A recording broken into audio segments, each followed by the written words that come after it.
now, and you're going, holy shit, Piccolo has destroyed the moon, and like you're like, oh, that's quite interesting. So it really depends on what you. Oh, I don't know.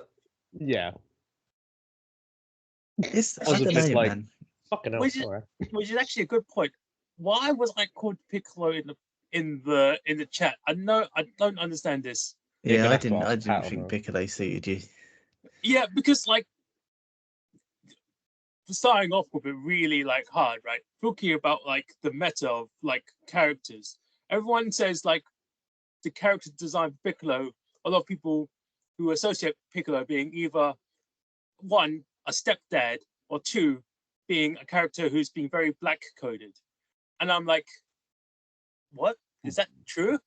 Searching online, and it goes, oh, a lot of people think Piccolo is a black coded character. I was like, okay, that's fair enough. Okay, that's if that's what you guys see, that's fine. But that makes it even weirder. For the point is why I was chosen as Piccolo for like the name for the group chats. You being called Vegeta, Alec, and and Pat being called Goku makes sense because of like how you argue and bicker with each other. And I was like, okay, yeah, that's fair enough. Fair enough. I was like, that's fine. But me being Piccolo was a bit odd to me. I was like, I don't know. I must I admit, was so. I felt really like touched by the fact he made me Vegeta. I was like, oh,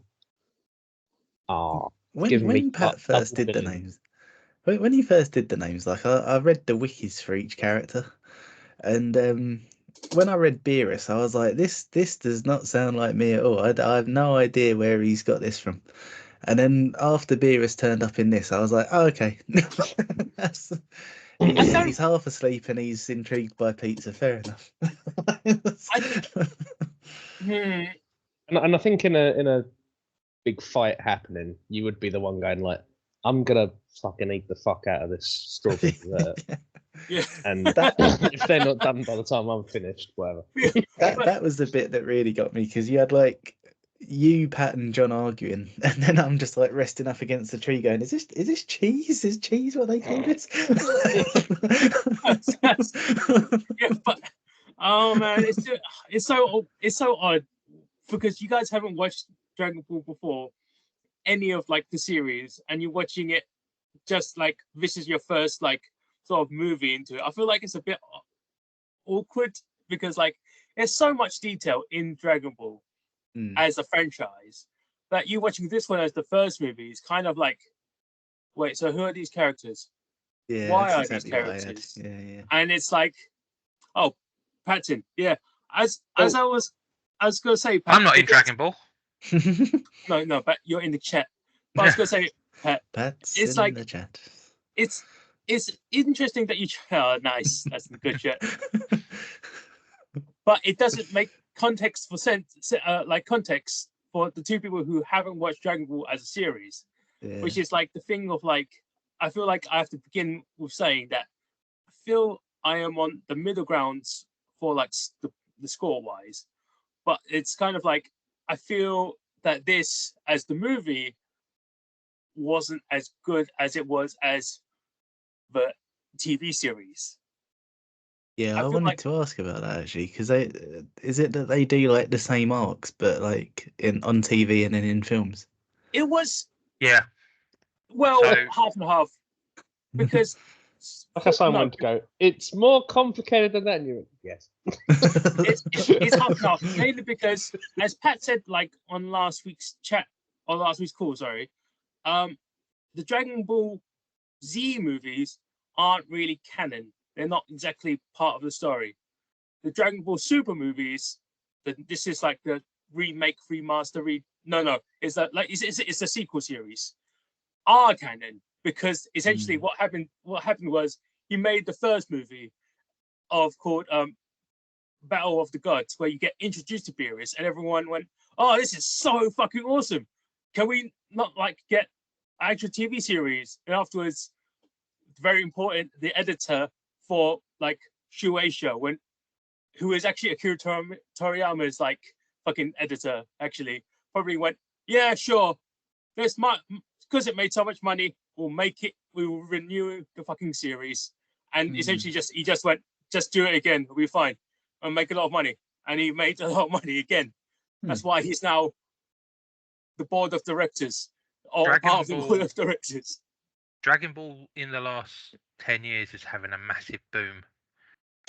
Yeah. Like it's brought the whole sort of franchise, if you will, to like a whole new audience. Like obviously people like me, Simon, John, A whole new audience. obviously have fond memories of the stuff from the 80s and 90s. Whereas there's like loads of like new people sort of becoming involved in it because of the new series. But the movies themselves, like I haven't really watched much Super yet, so I've watched bits and pieces. But from what I remember is like you got the movies, but the TV series arc sort of expands on it. Like there's a few other characters that have focal points in the TV show version of this movie that isn't shown in the film. But it was always going to be like a challenge if I was going to pick a Dragon Ball film. Like I don't think I would have ever got Alec or Rob to watch the series off their own back. Rob's not really a TV show guy anyway. And then to get him to watch something that he's like bleh about. I mean, Alec had watched just clips of characters screaming and wrote it off from the beginning, but he seems to have taken a new liking to it now. I'm as surprised as anyone. I'm fucking shocked, mate. I expected ones across the board. I also expected to give you at least one. Yeah, to be fair, like I expected low from both of you. I'm sort of happy with where I got with it, and I ended up with a total of 7 when I was expecting a total of 5. Now I'm happy. Yeah, it's mad, man. Like, because I was saying before you got here, like, I think when you picked it, I was kind of going like, as a pick, that's awesome because, like I was saying, like it's something I never would have watched, and also because we've had like so many films that I've seen before recently, I was like, this is great that we've got something that's like brand new and I never would have considered watching. But I was also kind of going like, as good as that is, I don't want to watch Dragon Ball Z. and then I watched it and I was like, fuck, this is amazing. I spent the first 15 minutes going, I haven't got a fucking clue what anyone's talking about. And I spent the rest of the time thinking that, but also having the best time. Well, the best way of me to sort of dissect the eras of it is obviously I did show off a few TikTok clips of Dragon Ball with the very dodgy side of it. But Dragon Ball told a really nice story of Goku when he's growing up and how he met a lot of the key characters at the beginning of Z. Z is it like chronological then? So like, does it start with Goku being a kid and then Dragon Ball Z is him as an adult? Oh right, okay. Yes, I always assumed that was a prequel. Or Dragon Ball, then Z. Then you got the non-canon GT, which I just see as like an alternate timeline. No, yeah, alternate universe. Alternate universe is probably easier. A multiverse, if you will. Yeah, well, which I won't. Well, and then Super. The thing is with Super is it starts just after the last major arc of Z, but not but before the actual ending of Z. So it's like a little pocket of time that it takes place in. Just so that Toriyama didn't this sort of chuck out the ending of it, which I thought was pretty neat. Say that again. So Super starts just after the Majin Buu arc. Yeah. But it's before the actual ending when he flies off with Oob at the end of the World Martial Arts Tournament. Yeah, if you remember they've retconned like the last 10 episodes, technically speaking, of Z. No, he's Toriyama said that wasn't retconned. That's why he put Super in that sort of spot. Which makes sense. Yeah, but like the ending of Z is him literally meeting Oob and flying off and training Oob to make it into GT, Yeah. but GT is not longer canon. Yeah, but it's put it This is inside a before fantastic that, conversation already. isn't it? Do you want to put us live now, Rob? Oh, we're already recording. Oh, are we? Yeah. Okay. Yeah. Oh, okay. Yeah. Oh, actually, okay. So before we should really start, this should really mostly be talking about the movie and not about Dragon Ball in general. Or we'll be here until fucking tomorrow morning. Yeah. That's gonna happen regardless. Yeah, it will happen regardless, but we'll try to like rein it in. So, Pat, why did you choose this film? So, like I said last week, Akira Toriyama dying sort of fast tracked me picking a Dragon Ball film. I was a bit sort of precious about picking it just because I didn't want people to destroy it, and at the same time Who would destroy have- my childhood. Who would have done that? Oh, I wonder. Oh, that Um, fucking Someone then. named A. Pittman. But Oh, and that's two others. realistically, A. Alec Pitt. I was speaking to John about this, Hearing and Ben. I should have probably picked Battle of the Gods, sort of pick it in order, but because I felt that Frieza was Akira Toriyama's greatest character in the series, I felt like what a great way to introduce it to Film Club by picking the film that he makes his triumphant return in.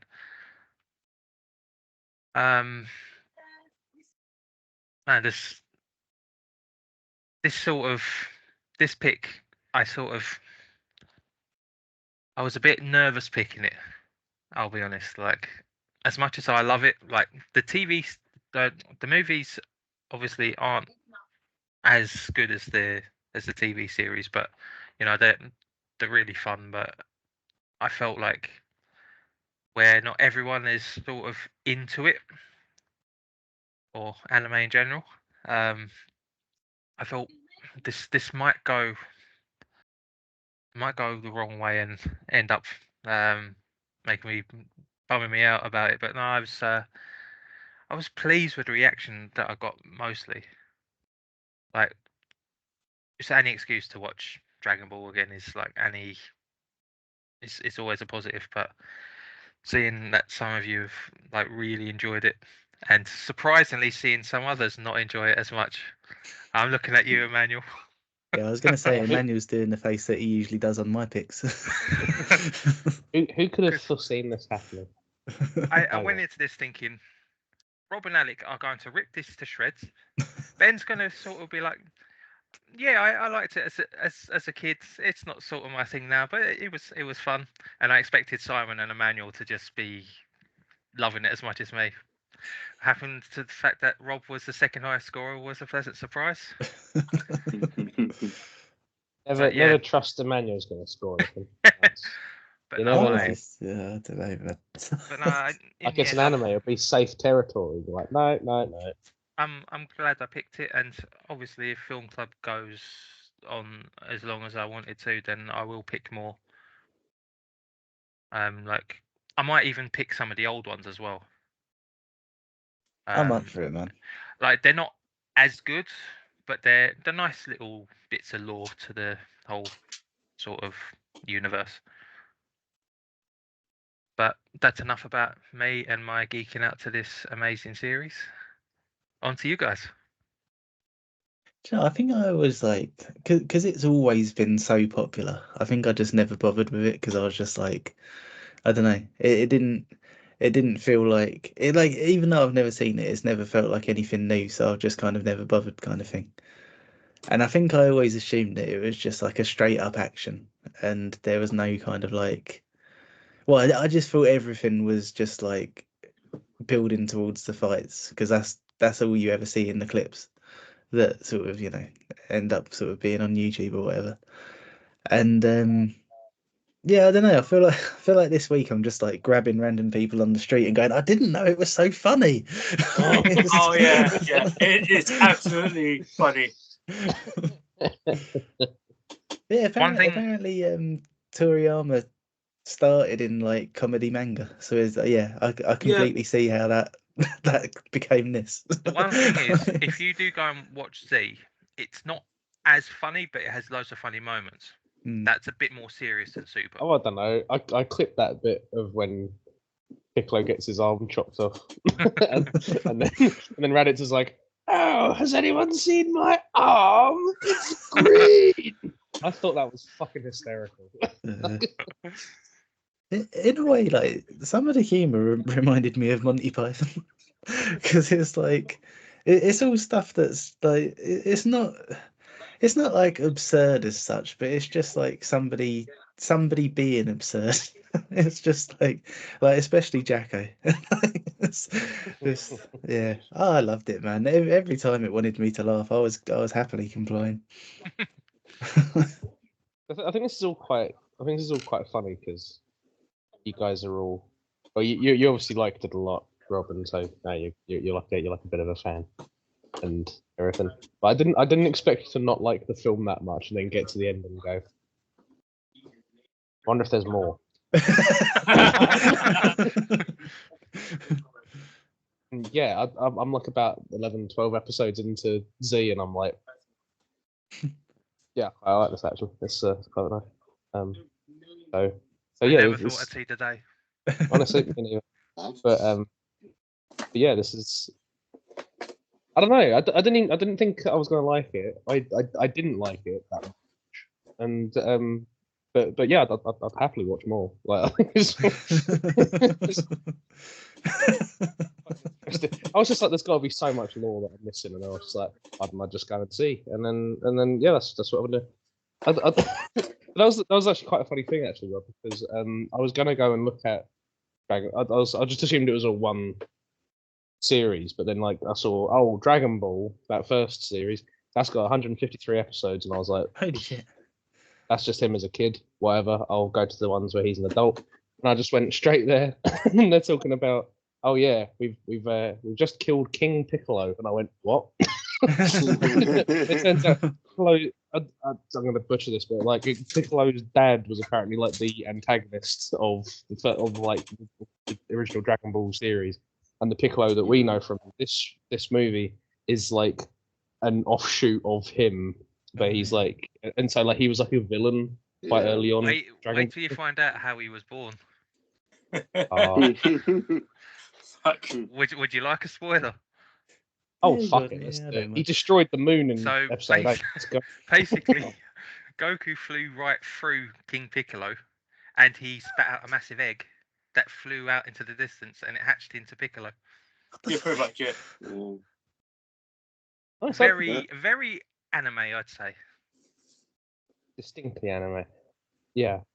But yeah. Good pick. You're making infinitely more sense to me now. I'm like, where does he get his film taste? What caused this film taste to occur?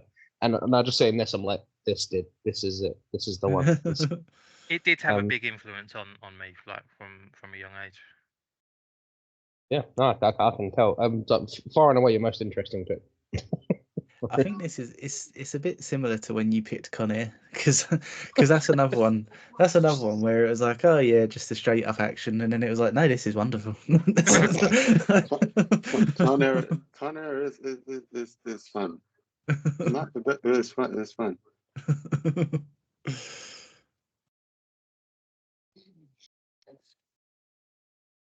So why'd you hate it, Emmanuel?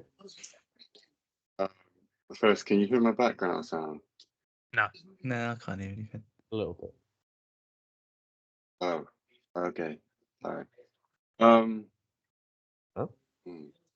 So why? I thought about this multiple times and multiple things, but if I just keep it short for now, and I could go into more detail later, I guess. Overall, again, I am that Pat picked it. It did remind me of how I kind of I stopped watching this style of anime in similar styles of anime.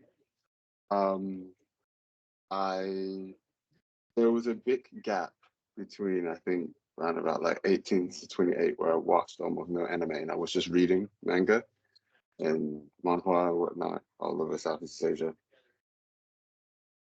And I think it was something about even though I still think the comedy aspect is good and whatnot. I personally, I guess, no longer enjoy watching kind of main. I say it's comedy action, but I don't like watching this type of comedy. Yeah, anymore. In the kind of style of the vocal acting, which I thought it was done well. I just wasn't a fan of it. And I was just like, I was switching back between Japanese and English. One thing I found interesting, the Japanese kind of audio track, they like to make things more chaotic when it comes to the comedy moments. So, like, for example, the moment near the beginning where he's just like, yeah, take your katana and go, like this. It in the Japanese, they put the music at the same level as the audio, so it just sounds like a chaotic this. It is, but I guess that's more towards their style compared to the English audio track where the music is lower, so you can actually hear more of what they're saying. But anyway, point is,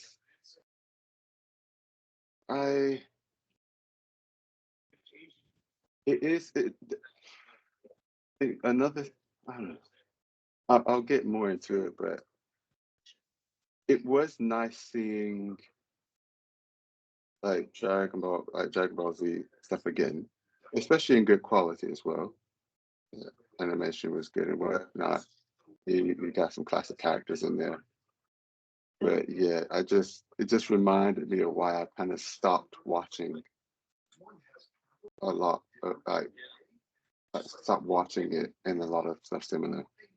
But yeah, still think it was a nice throwback.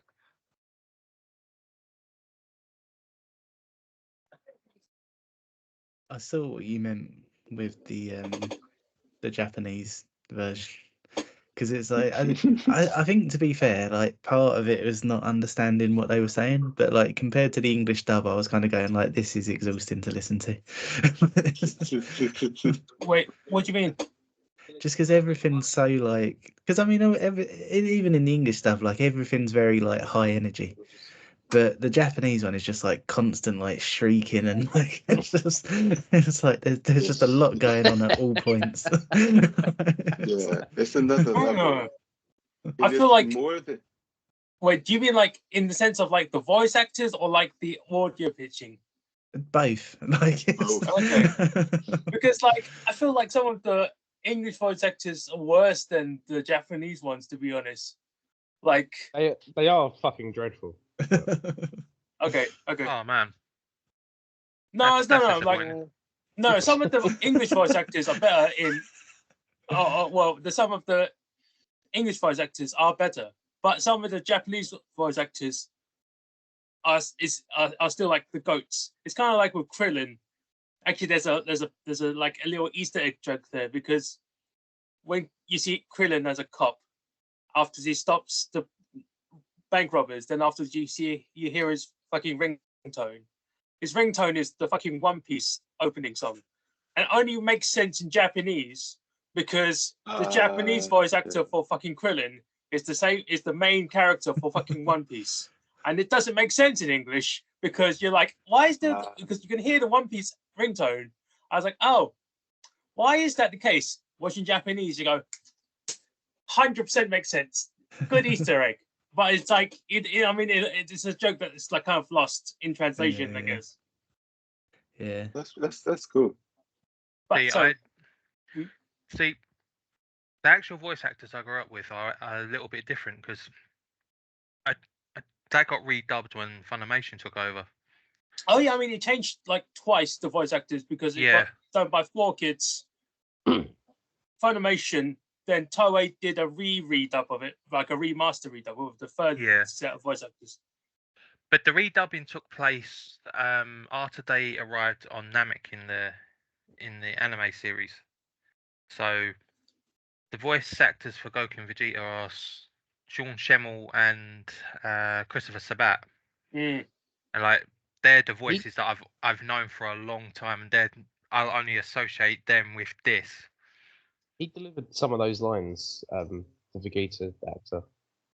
He delivered like some lines enough that I kind of went, "Who the fuck is that?" And I was like, "Is that Peter fucking Dinklage?" And I was like, "It's not Peter Dinklage. It can't be Peter Dinklage." But like, just every now and then, he sounded a little bit like Tyrion, and I was like, "Is it?" And then I was like, "No, no." I drink and I know things. But a big part of mine, like, I know I'm sort of more talking about the anime at this point.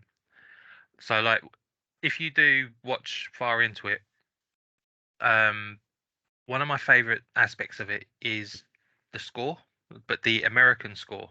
Yeah, to be fair, yeah. I've got his name here. Give me one sec. Wait, Bruce you mean in Bruce the Bruce I was- Faulkner did the English or the English language score for it, and that for me, like whenever it came to fights or specific scenes, like, and his music sort of came to the fore, I sort of got really hyped as a kid and still as an adult. And like, if you take out guys like Hans Zimmer, he's probably one of my favorite composers. Now, are you talking about the movie again, or are you talking about the No, TV series? I'm generally talking about the music in the series. Okay, I okay, prefer that to the Music movie. is nice. okay. I Because like the music. I was about to say, I feel like the music when because I was just finished watching like the English dub again, and I was Yeah. just like, the music is the same, isn't it? Because I was thinking, because the reason why I say it's the same is because when Frieza gets reanimated in that fucking cryopod, and we listen to that fucking awesome, his awesome remix of fucking like heavy metal, and that to me is like, I don't remember listening to this, but sometimes I just heard it again where it's got that, Frieza, and it's like fucking blasting heavy metal. I was like, this is so, I don't remember this, but this is so cool. I kept my points up because of like how awesome that fucking song was. It was like, I'm pretty sure I could probably get that as a ringtone, but like, I digress anyway. The reason, as a quick intro to this film, the reason why I didn't like this film as much as, let's say, the more newer films is because it, without making it sound silly, it's because they brought back Frieza, where they've brought him back twice now as a character, as a villain in the older movies and the older TV series. And it's like, why did you bring him back 3 times and afterwards give him a golden paint job? And it's kind of like it was a thing about it where people go, cool. Did you run out of ideas of villains? Like you go bring back Diamond Cell, and afterwards you could have like Platinum Boo. It's gonna be like it's gonna be stupid. Because it's like because essentially they were reusing the characters or the villains. It wasn't as interesting as they say what you should have chose for Battle of the Gods. Sorry, I just found that really funny. You just became a Dragon Ball villain. Platinum Boo. I'm gonna try to walk through it anyways. But yeah, I feel like this movie was not as interesting as like the other two, where you had the introduction of Beerus and God of Destruction in the beginning, in the first like super movie. Then you had the fucking awesome Legend of Broly, the Super Saiyan movie, which took one of the non-canon movies and essentially ripped the character out and made, you know what, this character was so fucking cool, we're gonna make a fucking canon version of that movie. And essentially that's what Legendary Super Saiyan is. And I was like, oh, that's awesome. But unfortunately, you know, that's neither here or there. That's like when Pat picks Broly, then we'll have that conversation. But like this movie was like, to me was, I remember when I was watching it, it was like, it felt better as the TV series because it felt like,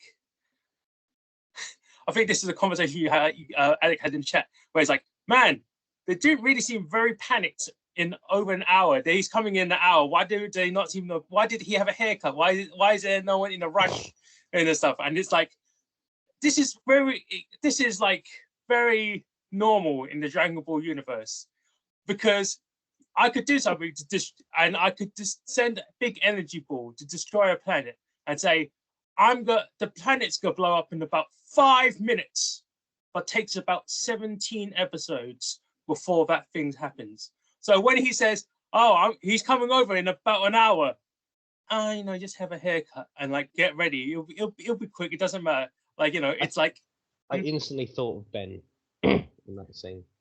It's not just because he was Krillin, but because he was just kind of. I just imagined him being like just showing up late with Master Roshi and just going like, "I shouldn't have stopped with that haircut." So yeah, I'd admit to it. I'd be like, "Yeah, I did it. I admit to it." That was such an amazing moment. It was he just goes to your haircut. He has his haircut. Is his girlfriend also named Android or whatever? Android 18, yeah. Yes, and when he leaves, she's just like, so cool. it's so cheesy, but it's just like it just made me laugh so much. Yeah, something about that is just I don't know why that's so funny, but it just is. It's like why do you love him so much? He's just a weirdo, but that's why it's so brilliant. Well, no, there's like reasons for why she loves him so much. Yeah. Again, this is the series going back into the TV series, but it's like, right. But it's just like a lot of things happened during this movie that could have been quote unquote like cut away or shortened down to make it because this movie is like an hour and a half maybe. Again, it could have been like, so that's what 20-minute episode, so 5.5-ish. It could have been done in about 4 episodes. I think that's what actually happened in the actual anime. They got it into 4 episodes, and it's like I way preferred like the mini series version of this, as Ben would say, than the movie version of this. There's so much fluff, and the fluff wasn't like interesting to watch because like, it wasn't interesting to watch. But like watching it again, it wasn't as bad as I remember watching it as the first time. But I was like, it's still not.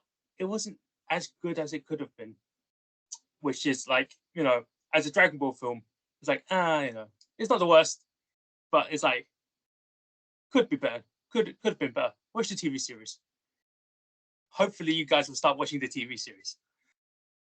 Alex already halfway through the Saiyan saga. Which can I say, wonderfully paced. Really enjoying that. I want to kick Gohan into space, but like, you're going like, oh, Vegeta and his mate are coming, and it keeps ending on they're still coming. They're still coming. They're going to come in a year, but they're still on their way. They're coming. Don't you worry, mate.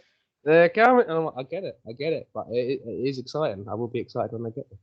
Yeah, that's what. It's like wrestling. It gives them enough time for Piccolo to throw Gohan into a few mountains. It's just so he can train a bit more. No, it's Piccolo doing that. Oh yeah, it is Piccolo doing it. Goku's running up he's running up Snake Way. Going yes. King I Yama. haven't watched it fucking ages. Yeah, that is what he's doing right now. Yeah. But he's running up Snake Way for about like 6 episodes before someone shows up and goes, by the way, you're about a quarter of the way there, and he's like, what? And then he gets kicked over to the complete start of it again. Oh right, yeah. So he's got to. This is all the filler stuff. So if you watch the version of it called Dragon Ball Z Kai, most of that gets thrown away.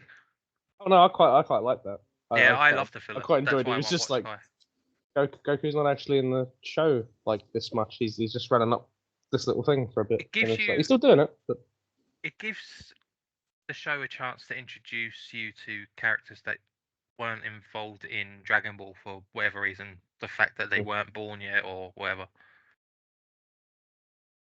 Well, I mean, like there's like certain filler episodes. Certain ones are like it just fills in the space, but some of them are like incredibly weird and awkward. Like Goku and I don't want to go too off track, by the way.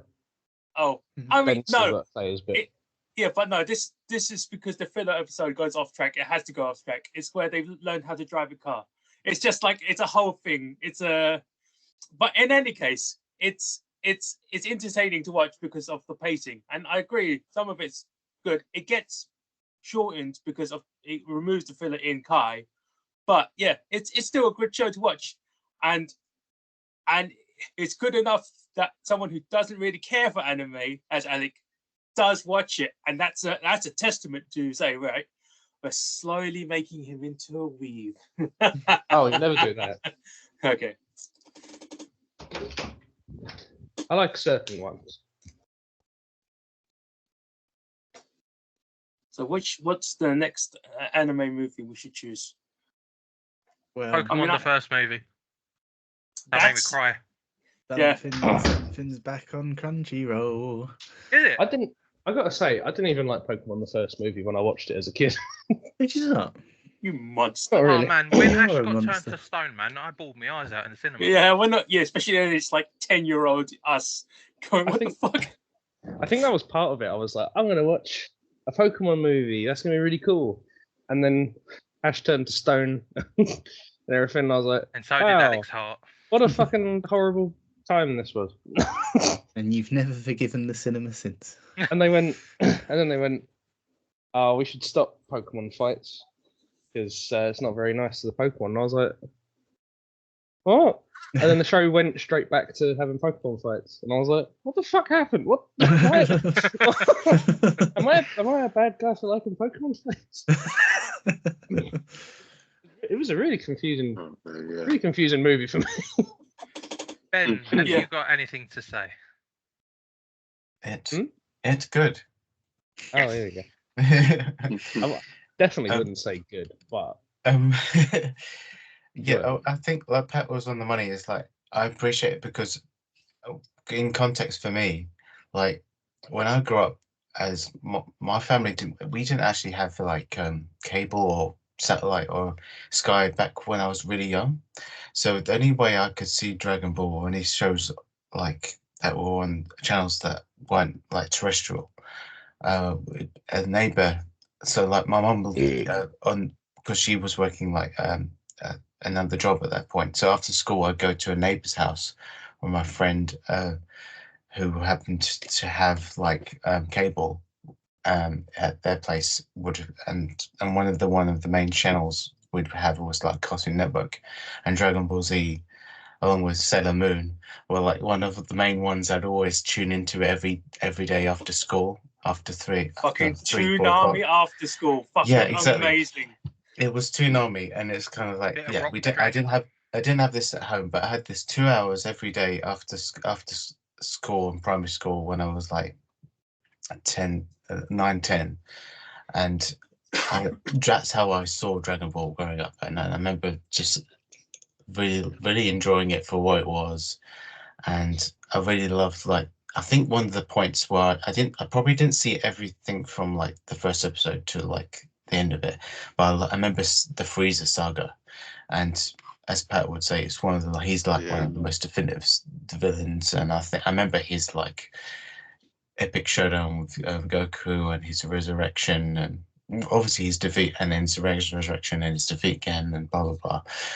But I just remember being gripped by it, and just watching it again now, it just puts it in a whole different perspective because it's kind of like when you're a kid, you think everything's so like super serious, and everything's like every little action is so important and so like, and it's the most serious thing in the world. But when you watch it now, it's kind of like, well, this is kind of a comedy. This is kind of a comedy in a way, but that doesn't mean it's bad.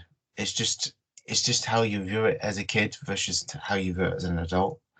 And I feel like that's really quite fascinating because when you're a kid, some of the jokes will go over your head and some of the humor might not work, but you're just so invested because these characters mean so much to you. And even if they're really silly and over the top, it kind of like you're just so into like the drama of it all.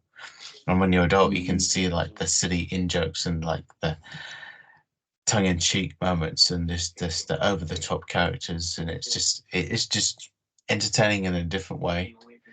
And watching this one kind of like highlights that, even if it isn't probably the best representation of the show, it still does a great job of like showcasing why Dragon Ball was so like important for people like Pat, me, someone growing up animator. And so it's it's a great pick for that reason as well, and it's a great film. Well, maybe not great film, but it's a really good, enjoyable movie, and I really dug a lot of like it. I suppose it's like if you just don't take it seriously, you just go with it, and it's just you have to understand the language that they're kind of like going with, because it isn't just these characters are like Shakespeare or anything like that. It's so comic book, but in the Japanese vernacular. If that kind of like makes any sense, but I feel like kind of is their version of what someone like some guys like us would appreciate watching as a child to going into adulthood, and it's entertaining, and the characters are so like rich and characterful isn't a very good way of describing it, but just very like vivid, and everyone's kind of distinct, and even if it is very over the top, it kind of like works in the like the tonality of what they were going for when they made the show. And it's I think there's a lot to unpack and a lot to really appreciate it, even if you kind of like think this is stupid or it doesn't make much sense. You just have to kind of like put your brain aside and just enjoying it from what it is. It's just like it's a silly romp set in space and in a fictional version of like our planet Earth. And yeah,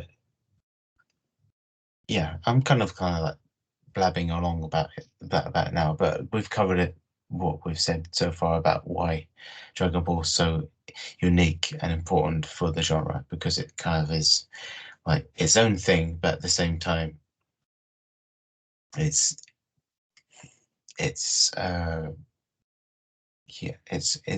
important, and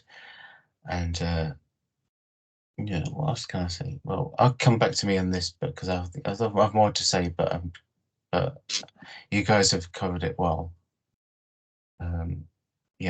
Dragon Ball, super. Drinkable. Excellent. Two things I'll say. Like I didn't realize this is one of the only times since Dragon Ball we see Master Roshi properly fight. Like get involved in a proper fight. And I think the last thing I actually watched of Dragon Ball was I was watching Dragon Ball Kai, but I didn't get that far into it. And obviously Dragon Roshi's in that because it starts kind of from Dragon Ball kind of era, or kind of. I was like, oh, he hasn't fought since.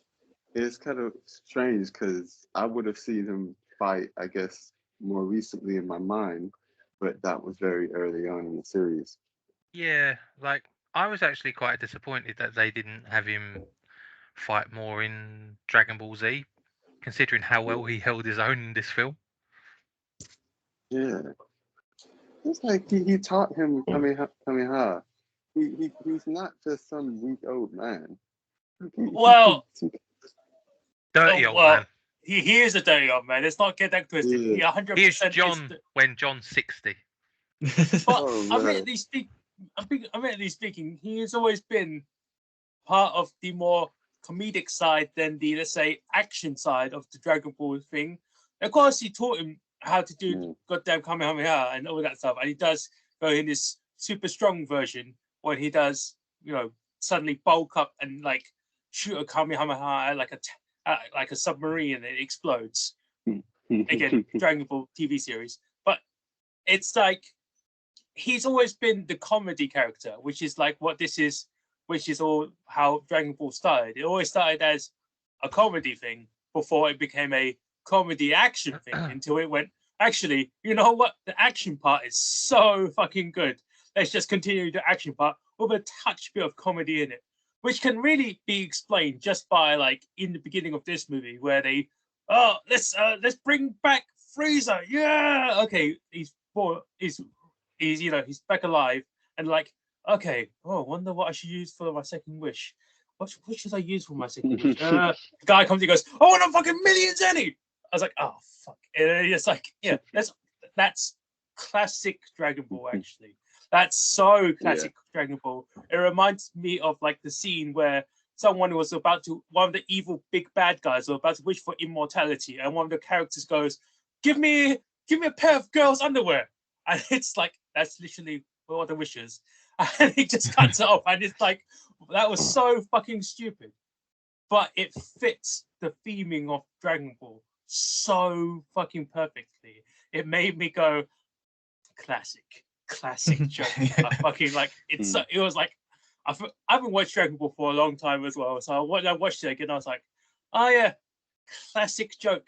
Same with the fucking poop jokes that they had. And it was like, why did he trade in poop? Where did that poop come from? I don't know. It doesn't matter. It's just like he stepped in poop. It was a classic joke. It just happens, and it's just like a classic Akira Toriyama joke, and it's like, yeah, that's fine. He gets a pass because it's like he sets up that joke all the time, and it's kind of like part of him, part of his like writing style and comedy style. Is like, yeah, it's good. It's good. Yeah. I think the humor about it, if I can interject, I think that's what's so good about it, is that it sets itself apart for that reason, of is how it kind of leans into the humor and the silliness of it all. Because if it didn't, it probably would be just to be something that we'd like as kids, but we wouldn't appreciate or enjoy as adults either, because it has this like silliness and this over the top camp, but it's kind of self-aware at the same time, because it's like what was it, Beerus's character, and what was the other one that basically you said that was John and Emmanuel, or John and Rob? Wiz. Wiz. Yeah, the two of them kind of like, they're so close to destroying the Earth, but because the Earth has so many delicious desserts, they're like, actually no, let's not destroy the Earth today, because we want to sample all the delicacies and stuff like that. And I just sort of feel that there's just brilliant charm and brilliant funny bone to it all, because it's kind of luckily they found someone willing to cook for them, because if they'd like if they'd stumbled upon the bloke who works at Ebsworth and he'd gone like, here you go, here's crab sticks between two chocolate hobnobs, then it's like, we're fucked. You never know, Beerus might love that. Nice going, Luke. Would he? Oh. Well, there's a moment in the show where Vegeta feeds Beerus basically a pot noodle. Yeah, shit, you're right. Actually, absolutely, yeah. He's just like, really? what the fuck is this? And it's like, eat it. It's quite delicious. So it's like, sure, why not? And he's like, oh yeah, it's really fucking. It's because in the first movie of Battle of the Gods, he nearly kills everyone because someone offered him a pudding, but Boo ate his fucking pudding, and he's like, "Why the fuck did you eat my pudding?" He got so pissed off, he nearly killed everyone because someone ate his pudding.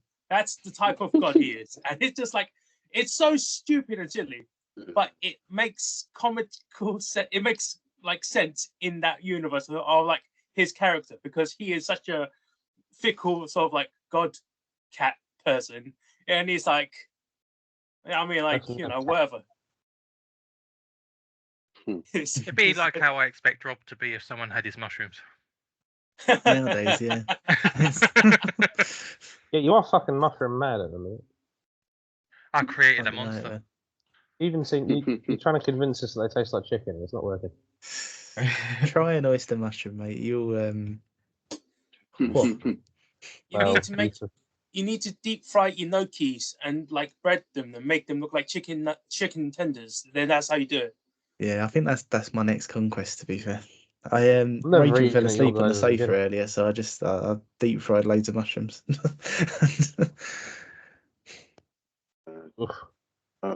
Adding to what I was saying earlier, or into what someone else said as well.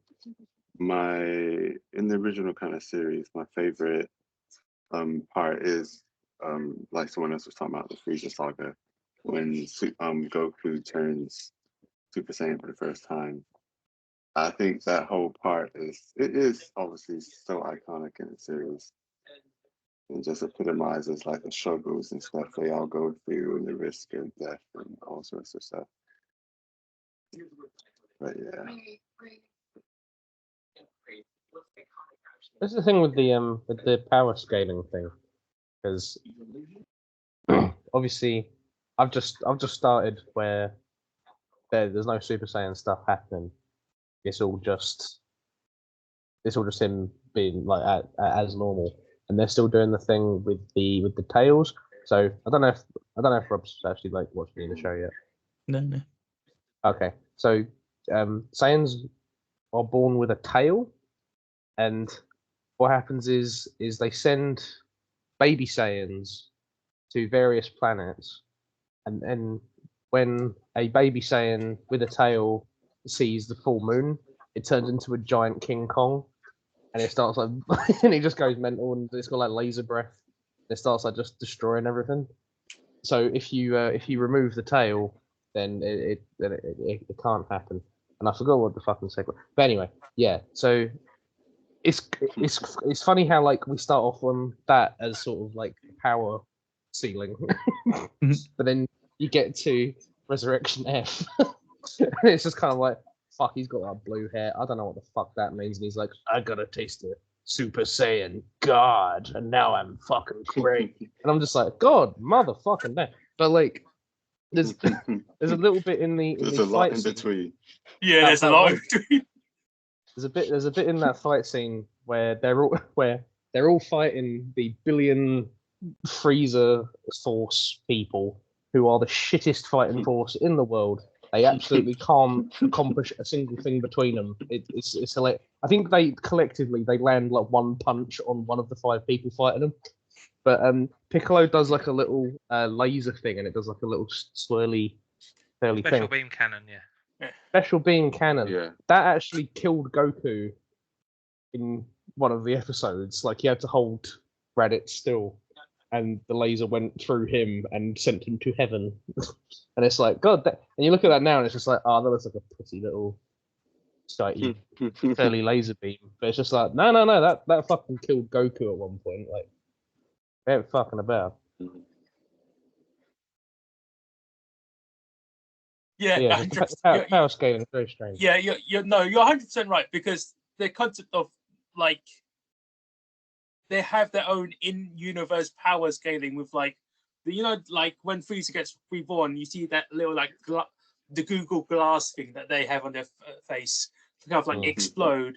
Those are supposed to be like, I think they actually just call them scouters, and they're supposed to like measure everyone's Scousers. like scouters. Scouters. Why he's over 9,000. So fucking. In any case, sorry. In any case, they because Frieza is so fucking like strong, but it overrides the power that you can like read, and it just explodes, and it's like some bullshit like powers. They have their own little in-universe bullshit power scaling, where even in the English dub, he's like, yes, if I train for like 4 months on a very arbitrary number for some reason, I can get 1.3 million power. And it's like, why? It's like they added numbers to make it tangible, right? But it has no real meaning, because power scaling and power leveling shit doesn't really make sense in Dragon Ball universe, because if you're not careful, someone with a small pew pew gun can kill you, like what happened in this movie. And it's like it's like you added so much to the power scalingness to like for the reason that you want to make it seem cool. But if I can hit you with a pew pew gun, it literally went pew pew from like the guy's ring, and it hit Goku in like the chest, and he nearly died. And there's just like, it was no point to add power scaling to it, right? It could have just been like,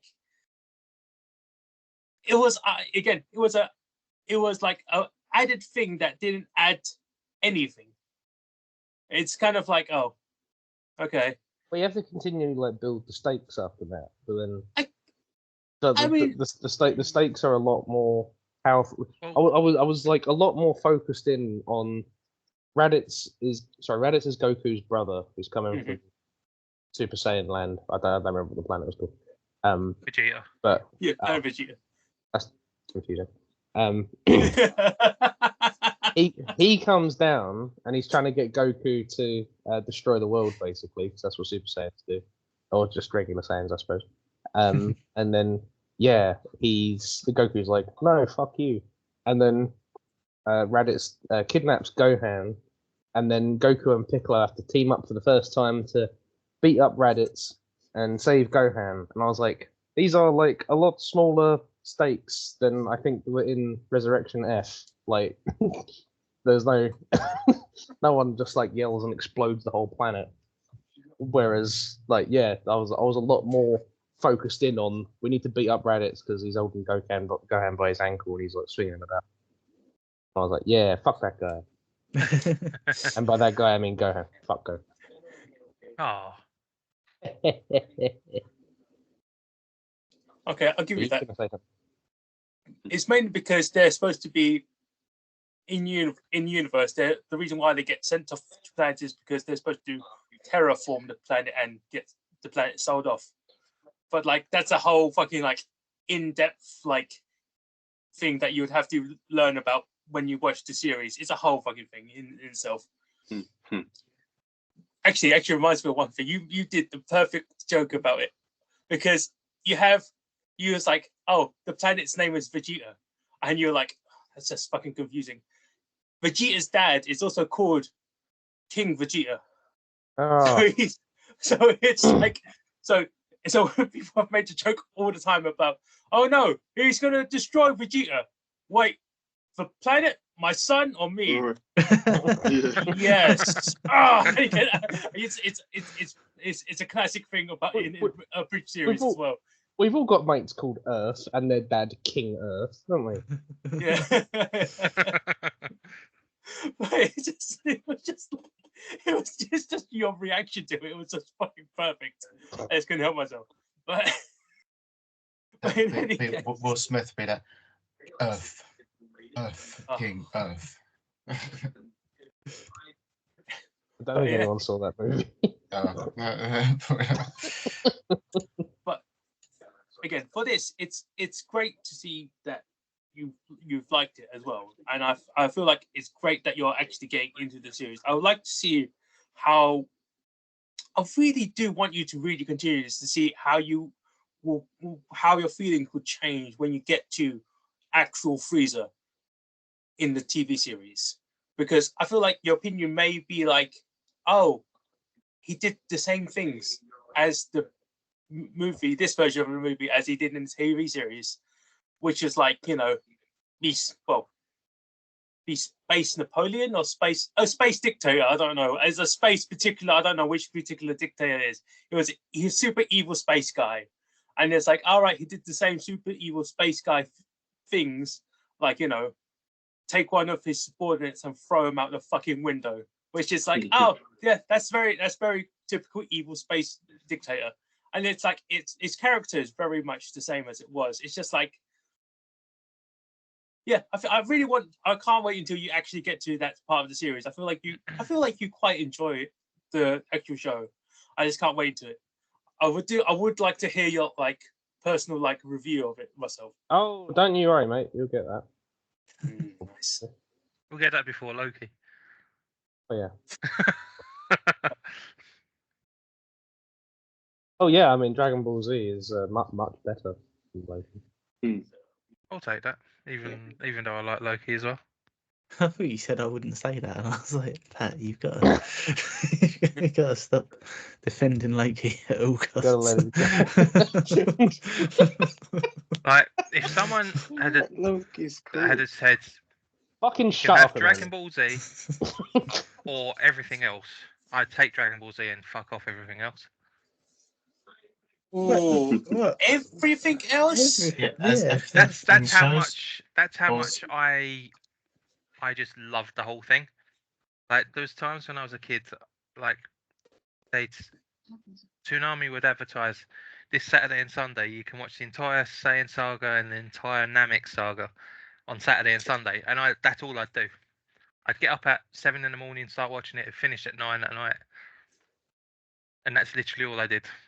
There was a day that I didn't eat because I was just watching that.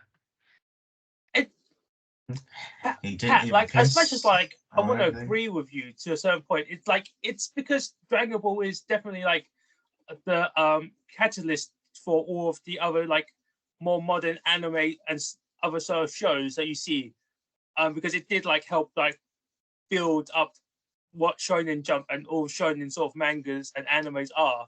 But is it like because it's mainly because it's so old now, and then because some of the jokes are a bit problematic comparative to what it is now. It's like I feel like there is still quite a lot of modern anime and manga that probably could give like Dragon Ball a run for its money. To say which ones really depends on like what modern anime you've watched. So I can't really say which ones you've watched, but like it's still quite a good selection. You say only Dragon Ball? It's like, oh, you have to have a little bit more than just Dragon Ball. Thing is, I've not actually watched that much anime. Oh, interesting. So basically, the only things that are classed as anime that I've watched is Dragon Ball, Pokemon, Yu-Gi-Oh,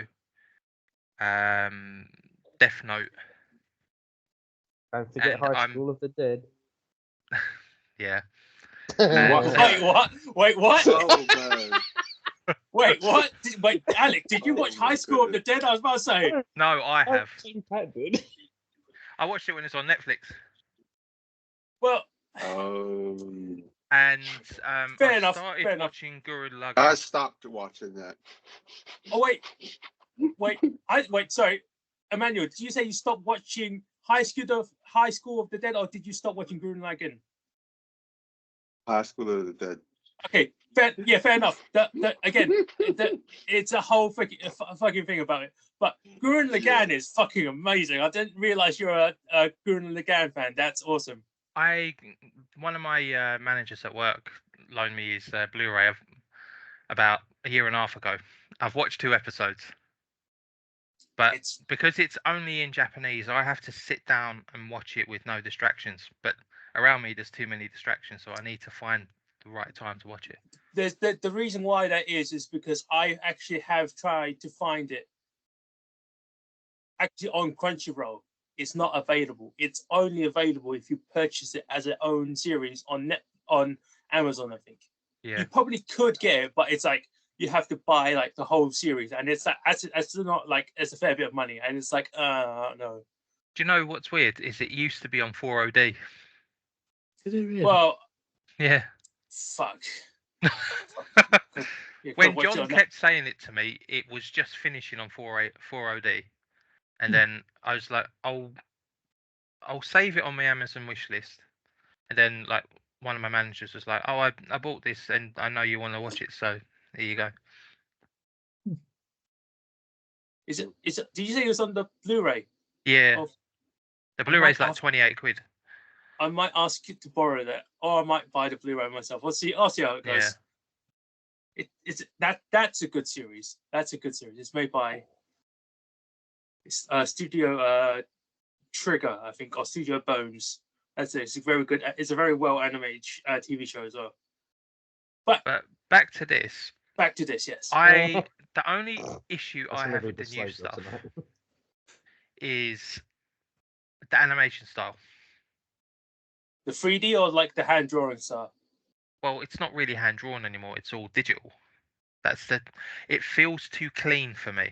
Like, the thing I liked about the old stuff was all the hand drawn stuff.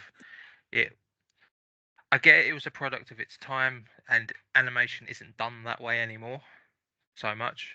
Some is. The Some is. Oscar for Best Animated Film was hand drawn this Yeah. year. But like, especially with Dragon Ball, where you're churning out so much stuff, like you got like video game that comes out every year.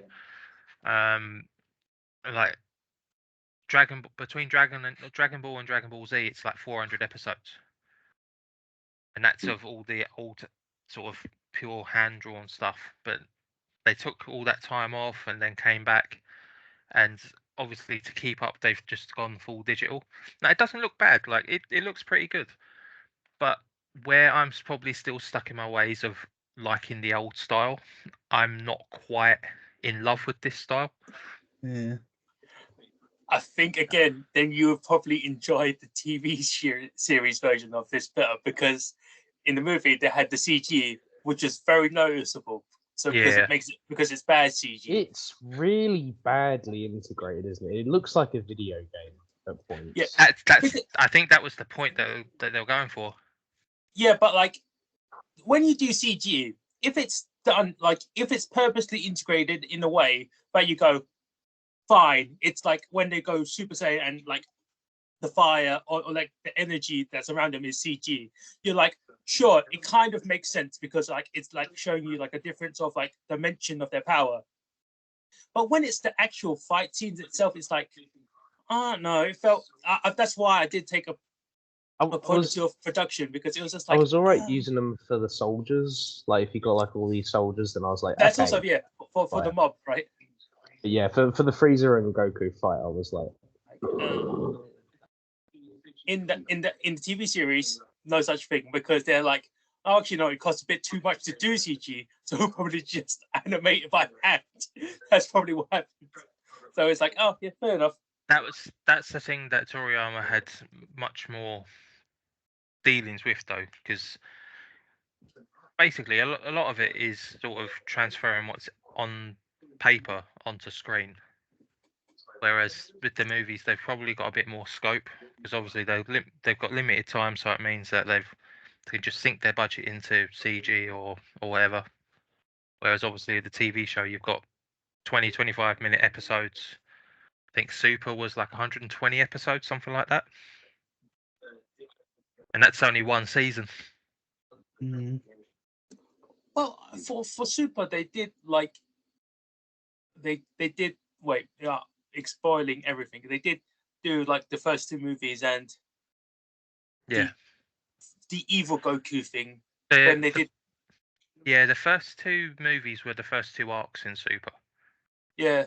Then afterwards they did evil Goku. Then they did tournament. Where They did a couple of tournaments. yeah, but no, we're talking about big tournament. Like, Yeah. right, I think that's how it capped off the end before they went into Broly, which is actually another question I think Alec had in the chat as well. It was the thing about like them destroying the cities and all that stuff, or quote unquote, I guess the collateral damage that I happened. I found that really, really weird. That yeah, like it's Tien and Gohan both go like, Frieza, you cunt, you've done that and blown up a city, and then like literally like about a second later, someone else shows up and they go, hey, how you doing, man? And I was just like, do you want to just fucking chill out? Well, that one scene where Frieza sort of comes out of his ship, points his finger at a city and blows it up. Then it was like, how was it that he said it? It's nothing like saying hello by blowing up a city. I just thought of Alec instantly. Yes, Well, because of your issues with Man of Steel. Oh, yeah. Because of your issues with anger management. But to answer because of how much you hate cities. But to answer your question, dude, it's essentially collateral damage in anime in general is not that important, but collateral damage in Dragon Ball is extra. Of all the places, Japan hasn't got a problem with collateral damage, really. No. But it's kind of like because every city gets destroyed at least once or twice over, but because of Dragon Ball magic powers, they go, just bring everyone back to life and bring it all back to normal. Fucking hell. Even in this movie where he destroys the planet, Whis goes, oh, I'm actually a fucking Chronos time angel. I can actually just turn back time for 3 fucking minutes, easy peasy. It's kind of like the point of it is like, it doesn't mean as much as you may think because they don't care about it. It's not a thing. The reason why I say this is later in the series, much later in the series, you meet the king of the universe, and he plays chess with galaxies like fucking nothing. He plays them. He literally has marbles that are planets, and he goes ding, and he just flicks into another planet, and that planet is exploded. And it literally, the collateral damage is nothingness to him because he's the god of the universe. And it's just like, oh, okay, collateral damage means bullshit in this particular in Dragon Ball world. It's a thing that they purposely put to your mind. You go, it doesn't matter because you can just wish it all back afterwards. Just don't think about it too much. And it's kind of like, yeah, I really hate that. That's lame. Yeah, I kind of knew you'd say it's lame, but it's like explained in its own. Again, it's explained in universe. So it's like, take it as you will, as it's probably, which is the point I was trying to say. There's another thing that I want to do pick up on, and I think this might be Toriyama forgetting the parameters of his own creation. Frieza's resurrection from the Dragon Balls. Now, the Dragon Balls are supposed to have a time period where if you die, you have a certain amount of time to be resurrected. Now, from the time that Trunks killed him in the Dragon Ball Z series to the time that he got resurrected, you're talking 20, 30 years, which is the time period between Planet Vegeta's destruction and the fight on Namek. But they said that they couldn't wish Planet Vegeta back or the people on it because too much time had passed. It's also one other thing about that as well, though. It's because they put a new god in place for the new Dragon Balls. Remember, it's not Kami anymore. It's Dende. Essentially, even in changed the rules. So again, even wish granting Magic Dragons get their rules updated because new ownership, and it's just and it's like, wait, so you're the boss now? Yeah. So what rules do you want to put on this dragon? Because I swear to God, it's supposed to. Well, I swear to Dende, it's supposed to be 3 wishes, not 2 wishes. I remember it being 3 wishes, but it's like maybe it was a retcon. I can't remember. But no, the 3 wishes was Porunga, wasn't it? Is okay. Maybe that's how I forgot about it. But also there's different types of Dragon Balls and different types of wish granting dragons. So it's all bullshit. I just realised mentioning names like Porunga and looking at Rob and Alan, like, who the fuck's he? It's 12 episodes I've got. He's basically Shenron on steroids.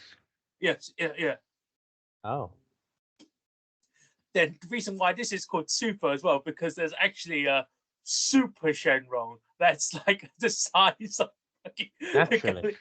it's again, so all your Deus Ex Machina magic dragons exist, and they change all the reasons for Deus Ex Machina, or they all of it can be changed because the God says, then they said so. That's about it, and it's like cool. But at the end of the day, like, the whole thing is batshit anyway. So, like, yeah, pretty much. It's basically leave your brain at the door and just go with the flow. Yeah. But I guess I know it's... Got Emmanuel? Okay. No, carry on. Sorry.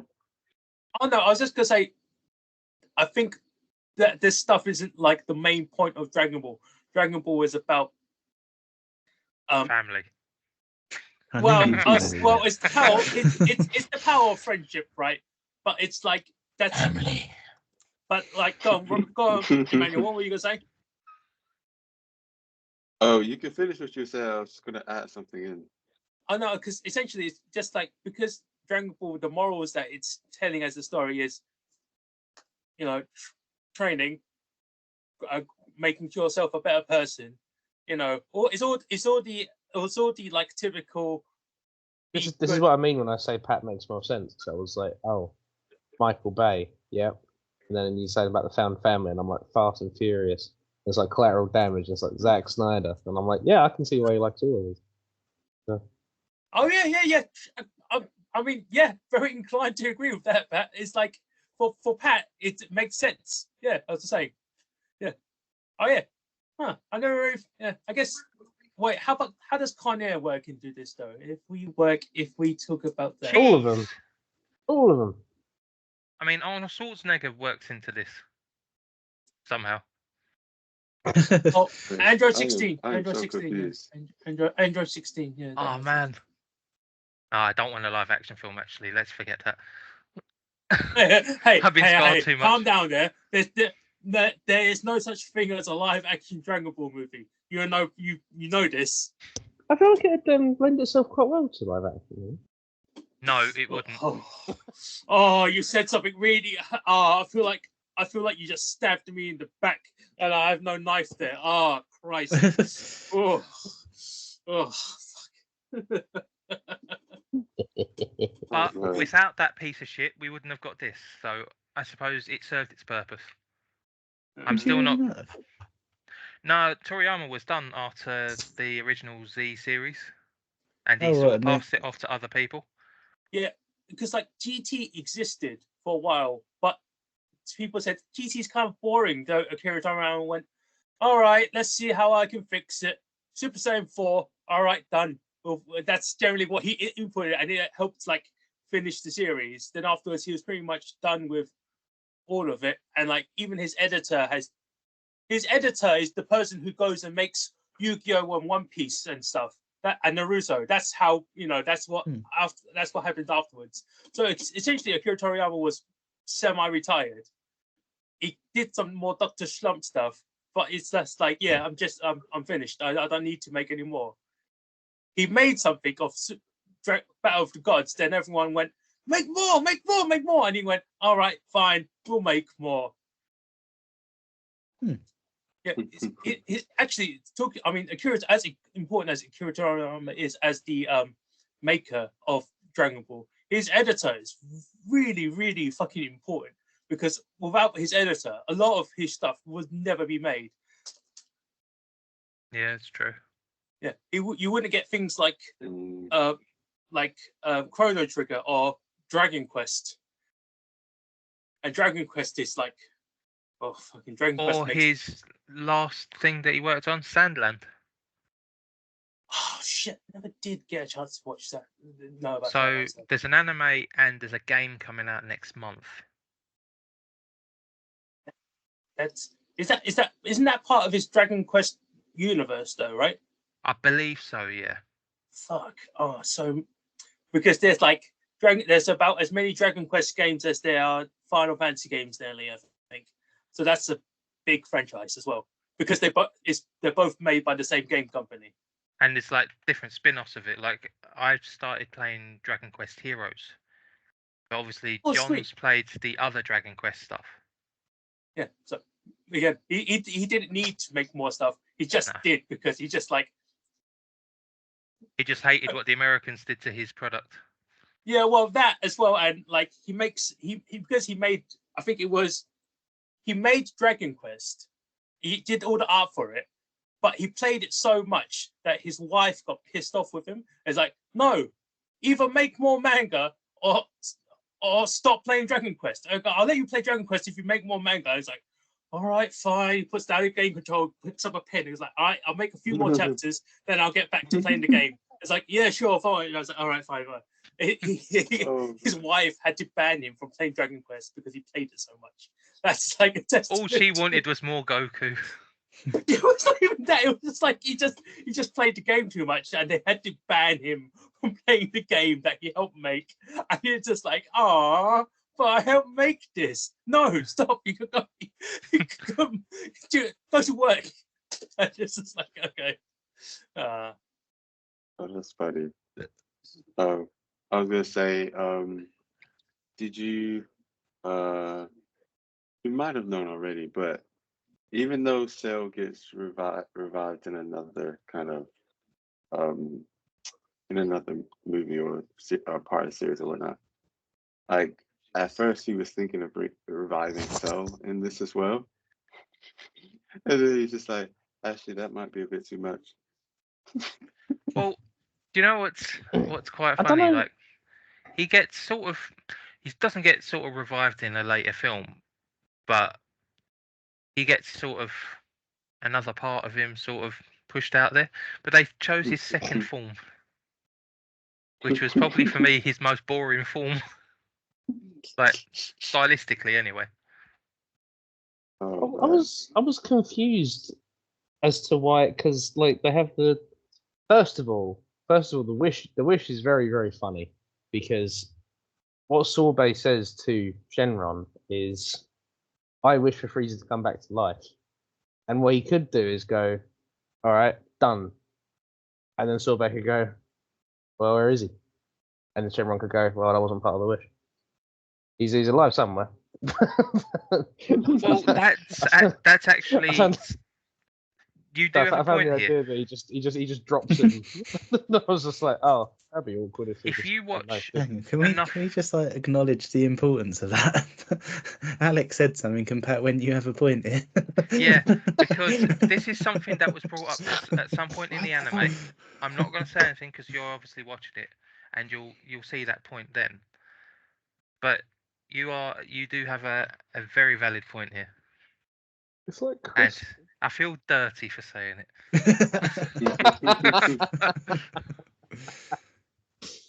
But do you know what made me laugh with that was like, because of the way he died, he comes back in chunks.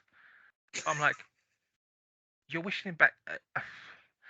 I've seen many, like Krillin basically died like 4 or 5 times throughout the life of the show by being eviscerated, but he gets wished back in his normal form. It, I mean, it adds to the sort of suspense and like the Frieza will say, "No, look at this new toy we have. We can put you back together." But it was a bit silly, but I did quite like that when Frieza comes back as like chunks of jelly.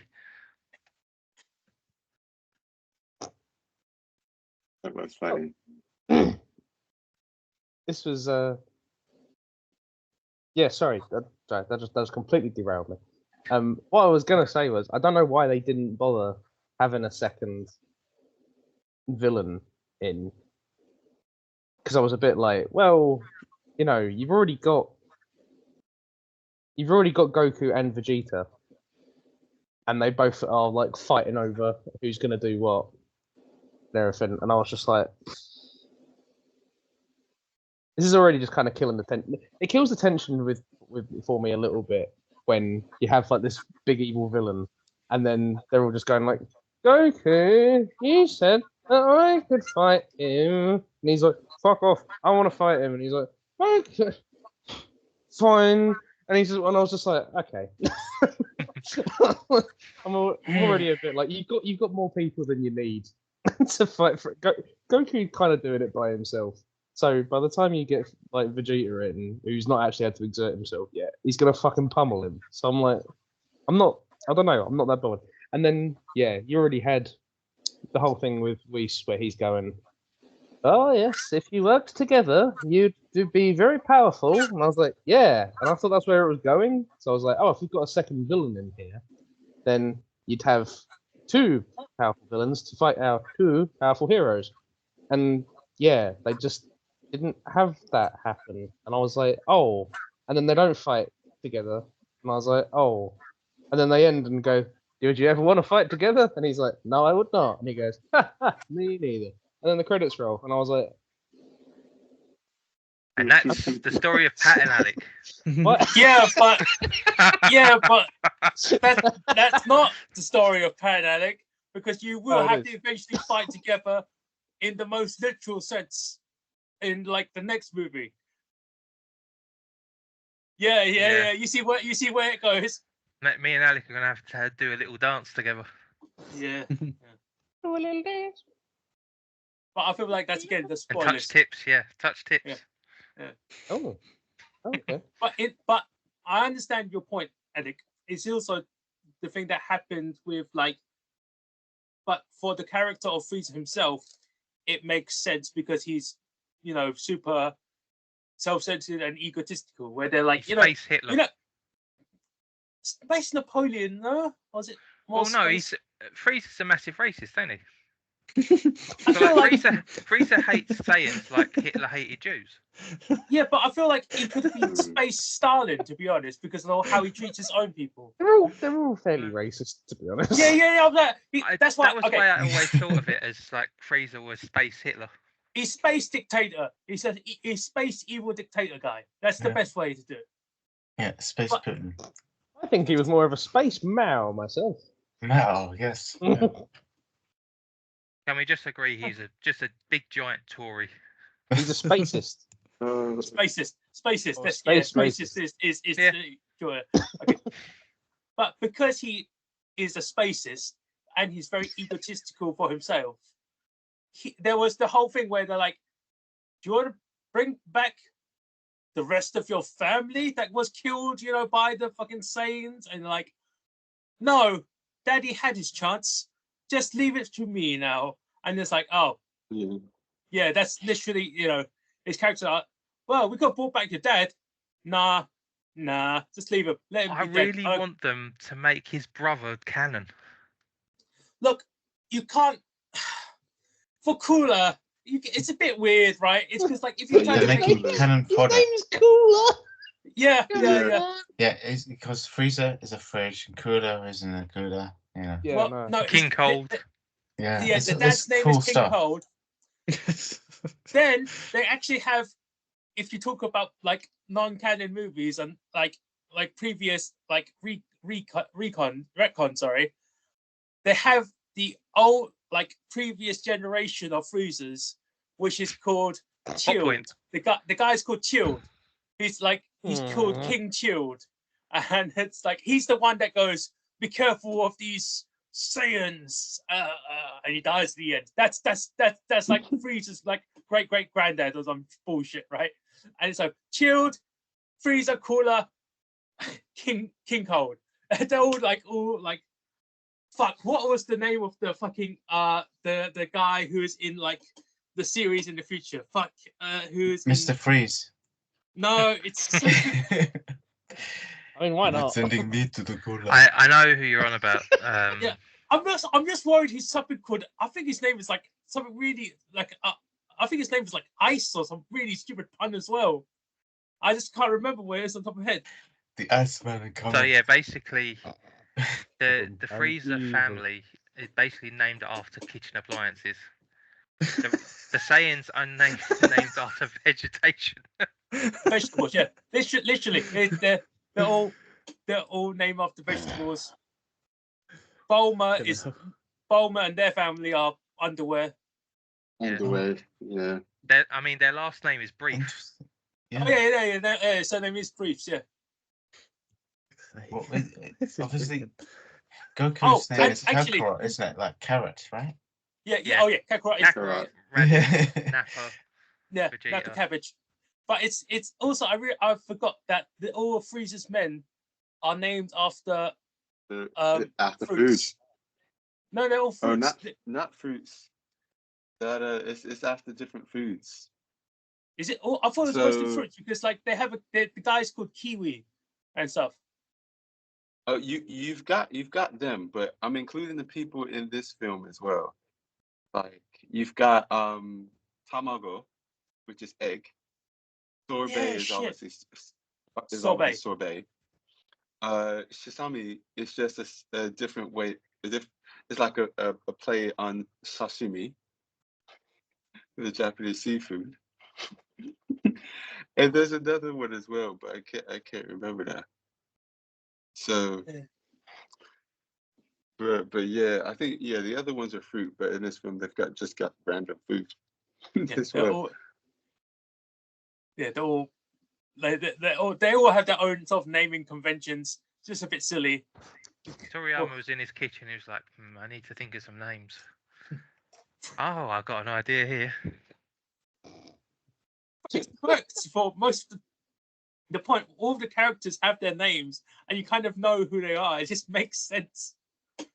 Akira Toriyama's wife walks in on him with his head in the fridge, and she's like, "What are you doing?" I was like, "I'm finding names for my characters." Pretty much. He like looks on the The fridge and under- then there's just this list, and he's like, "This is perfect," and it's just like, it's the shopping. That's my shopping list, not your.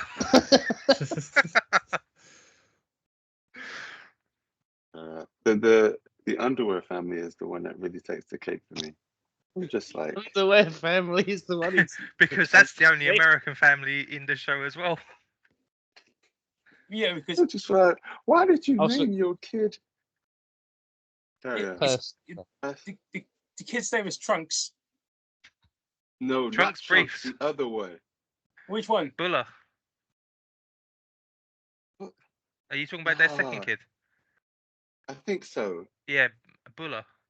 Oh, yeah. Her name was Fuller. her name was originally Bra. That's it.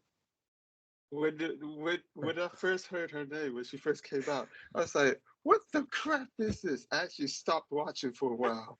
Well, I no, was just it's like, because this is it was a translation error in Annie's case, but because I think her Japanese name was Mitsurugi, which actually is swimsuit.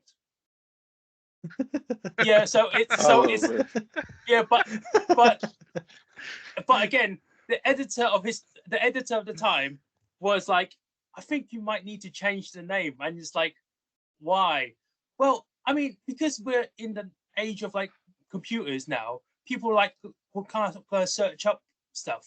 So if they search up swimsuit, and it's going to be really bad because they're going to live like Dragon Ball swimsuit, it's going to be really awkward for a lot of people. And it's like, oh, I guess that's kind of true.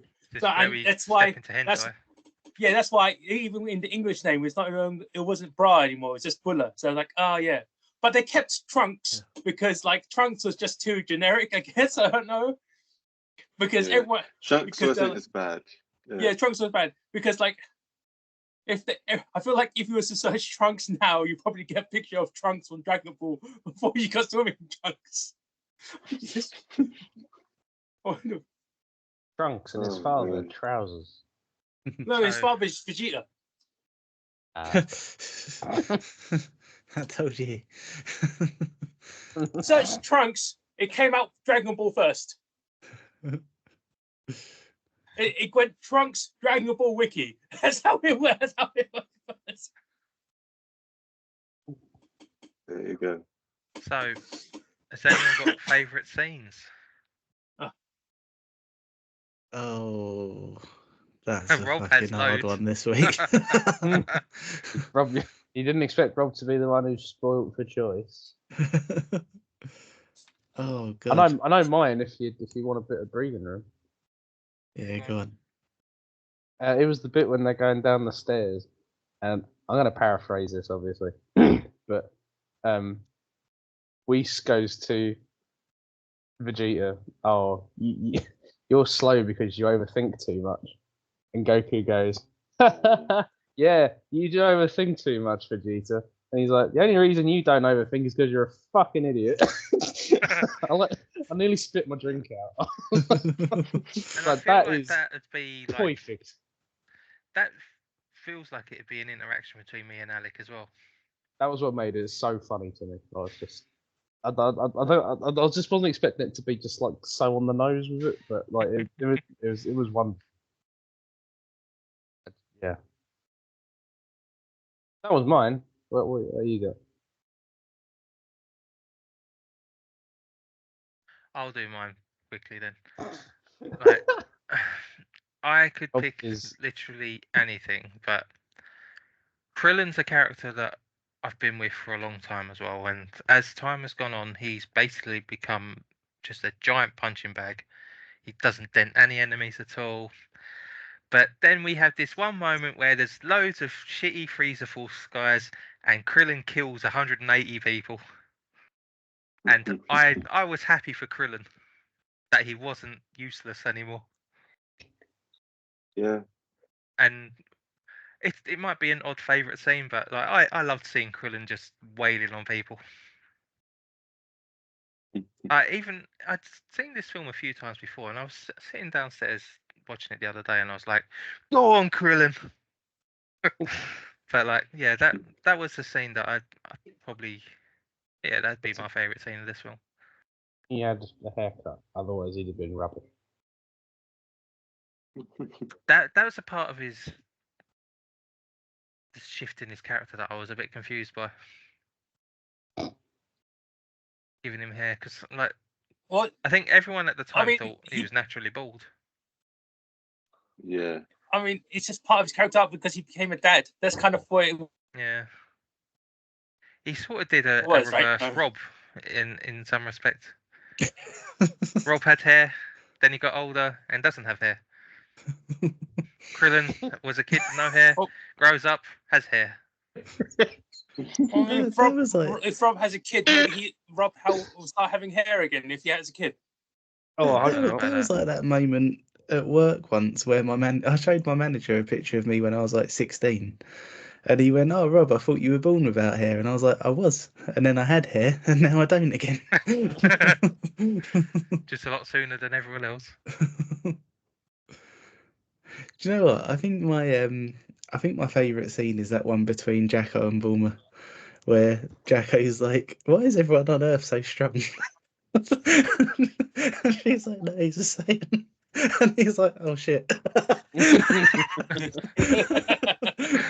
That's just too much paperwork. It's just Already sorted out there being no Saiyans. it's such a simple joke, but I was crying. What about the one with the no suicide missions? Nice. Oh man, I don't know. I don't know why I found it so funny. To be fair, like considering this is the first time I've met either of them, but it was just I don't know. I was crying. Saying that, Jacko, I'm glad they put him in it, but I swear he's like originally from like Dragon Ball or Dragon Ball like manga or something like that. He wasn't like in Z, was he? No. No. Yeah. This is such a weird series. It just does anything at once. Oh yeah. Well, I feel like he was introduced in Dragon Ball Super TV series, but he was just like, if you watch Oh. it out of context, it's kind of like, when did he get introduced as like, Yeah. or 'cause I more didn't watch precisely, Super. when did you go? Wait, Bulma has a sister. When did that happen? There's like, I just can't remember. You know, it's just like things are like. It's just like you go, was that always the case, or did you just add that in? Because it's mainly again because Toriyama has done this at least once before, where he's made a character, completely forgotten that character has ever existed, and goes, "Did I make this character before?" Flips back through his old manga and go, "Oh shit! I really did make this blonde character before. Fuck! What? Why?" There's in Dragon Ball. There's a schizophrenic girl who is blonde, sneezes, her hair changes blue, and she's a fucking gun wielding maniac. Launch. That's literally a character. And like I just he is met like, her. it's like he everyone he is like, did I make this character before? I don't remember. And it's like, oh, I guess I did. Whoops. It's like completely forgot about it. Completely. I was like, oh. So See, That's that's such where a bizarre character concept. Just like I don't think you'd see that anywhere else. Like she sneezes and becomes a different person. see her character in the original Dragon Ball series is incredible, especially sort of the way Roshi plays off her.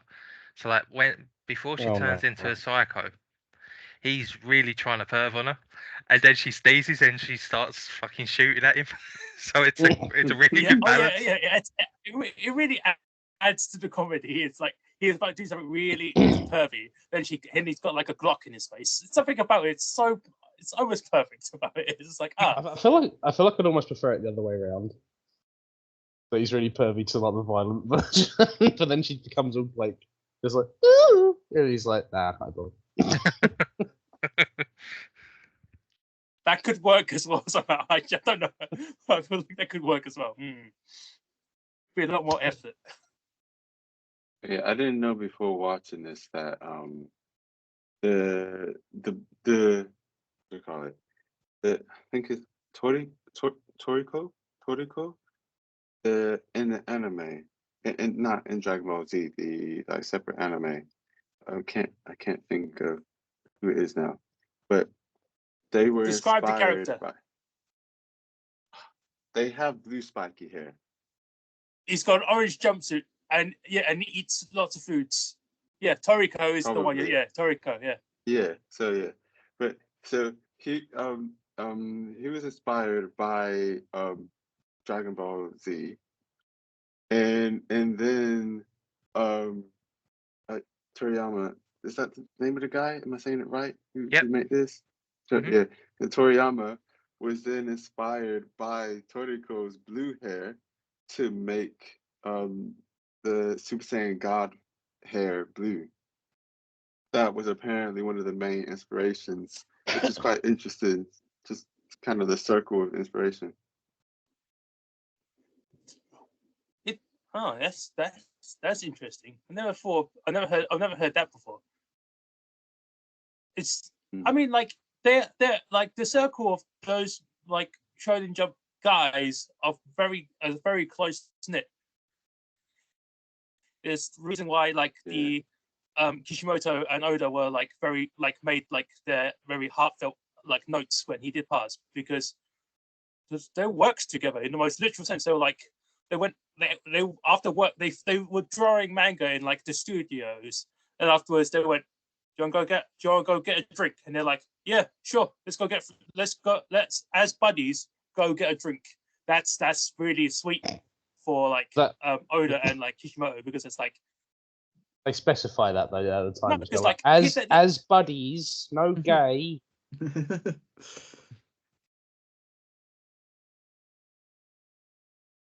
yeah, but it's no, it's more like, oh, we're not just co-workers, we're buddies, we're friends. So it's Yeah. kind of like, Friends with I don't know. benefits. It felt for them like it felt different. We're not just co-workers, and neither are we Yeah. lovers. Actually, there is another scene that I really like now that No. I think of it. What a segue. When Bulma was talking to Whis, she calls Frieza a scumbag, and then Frieza's like, scumbag. that really tickled me. I really didn't understand why Frieza didn't kill all of them at that point. I kind of wanted Frieza to slap Bulma because of what happened in the previous film, which I'm hoping to pick at some point, because it provides one of my favourite moments. And Rob probably knows what we're talking about because me and John haven't shut up about it for the last day. Yeah, her anger issues, man. Or she Well, just we'll can't get there keep her mouth eventually. shut.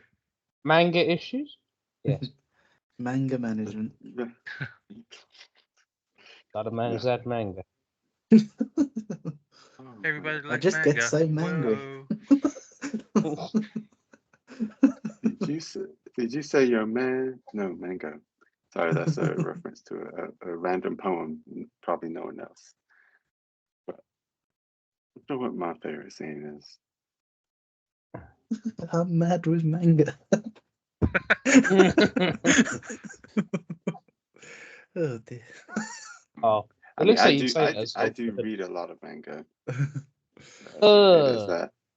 That's disgusting. What? Manga. confused. Yeah. Or maybe you're confused. He's confused.com. I'm confused. Still, manga's horrible. What the crap? So you don't like comic books? Let's see. I like comic books fine. Manga is basically a comic book. Wrong. Yeah, it's just their name of. Oh my goodness. Anyway. What would I say?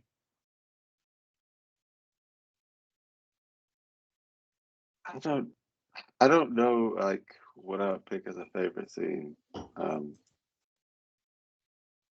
So I think since there were quite a few parts just annoying me, or not parts, characters annoying me throughout, and I was just, oh my goodness sakes. I think I kind of liked when Barris and Weiss were just sitting up there eating a sundae, and then Frieza realizes, what the crap, Barris, It's just like, it's like, yeah, you best not get any of your dumb dust or crumbs in my food, yeah, before I destroy you. Okay, all right, cool. It just carries on. I love It's like the equivalent. Oh man, it's like the equivalent of them just like, oh yeah, this is a good fight. Let's get some popcorn. Yeah. This is just some popcorn to eat. It was just like there's these people's like planets and lives are at risk. And you're just like, it's got nothing to do with me. I'm just here for the vibes. He doesn't care. This is like watching MMA for him. He's literally just sitting there going, yes. Oh yeah, see how they're fighting. Yeah, it's real great. Oh, did you eat the fucking strawberry? Yeah, that was my strawberry. He fucks giving us 0. Absolutely 0. I love that character so much. Again. I love that character so much that I named my cat in Monster Hunter World Beerus. Nice. You're gonna just spring a surprise cat on us. Nah, I can't live with a cat because I've come out in hives. You come out in hives? Oh. Do you remember when we stayed over at John's years ago and his kitten slept on my chest? And I woke up next day red and itchy as fuck. The best moment that night was that the kitten kept jumping out on us, and I was a bit on edge because cats make me uneasy. And I was kind of like scanning the room for where this kitten was, and me and Pat were talking, and I was finally sort of like calming down a bit, and then just out of nowhere it appeared behind Pat's head and just went just going like either side, just like Oh my goodness. This cat sounds something else. It's just really young and like unpredictable. It's at that stage. Oh, it's like when I drove him to Devon, and we put all this stuff in the car, and I was just like, why am I sneezing so much? And he was just like, oh, are you allergic to cats? And I went, yes, actually. And he went, oh. I remember when we went round Rick's once, and you spent like 4 hours just sneezing and like screaming, and then you left. And Rick went, is he all right? And I went, he's allergic to cats. And he went, what the fuck? Didn't he say anything? I don't regularly just like scream people before I go to their house, just like, do you have a cat? I ain't coming over. Fuck you.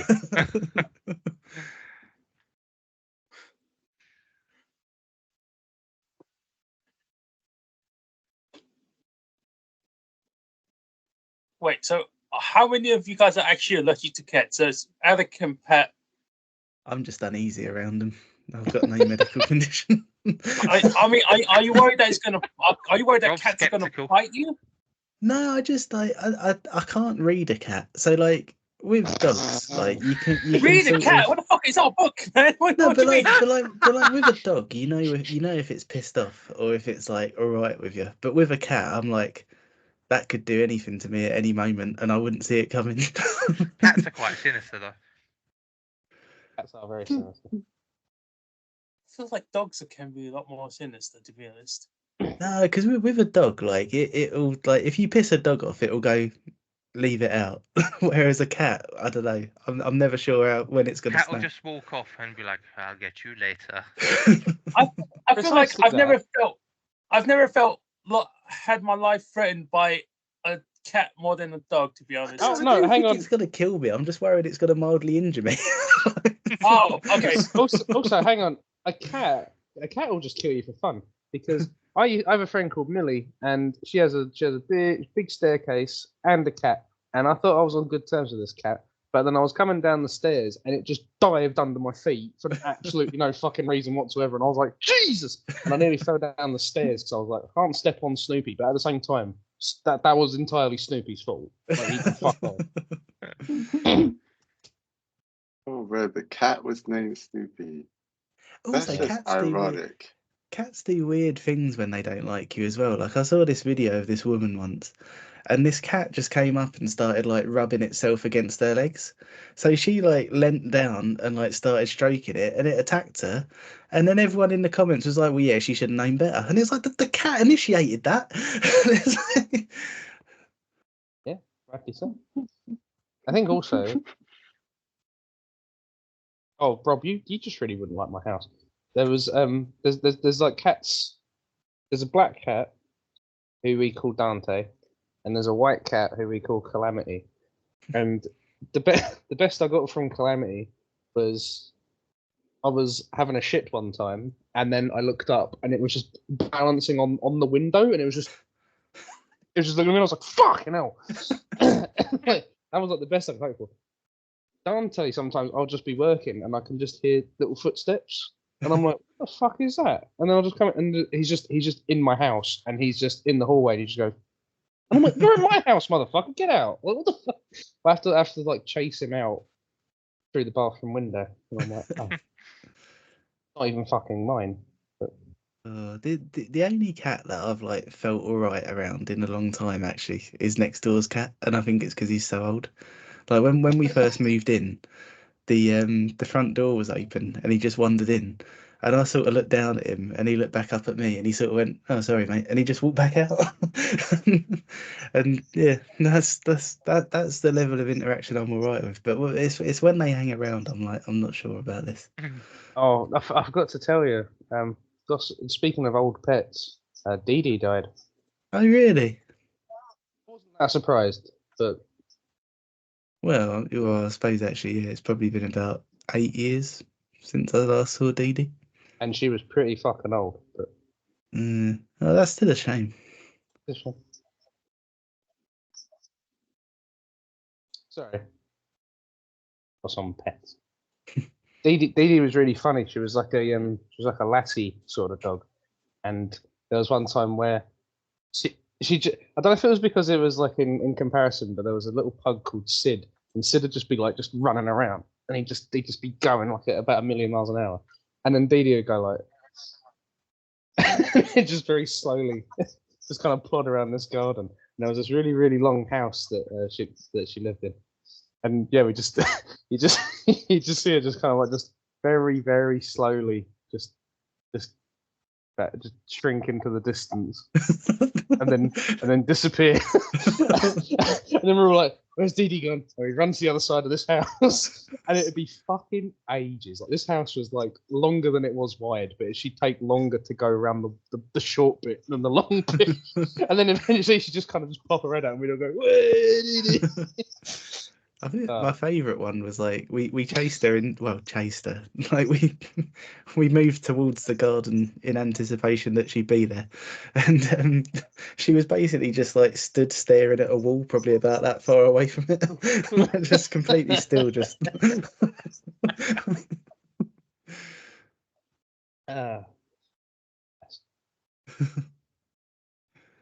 Sorry, derailed that entirely. We're talking about Dragon Ball Z. That's all right. Think about other parts of life, or moments. I definitely thought Forgotten.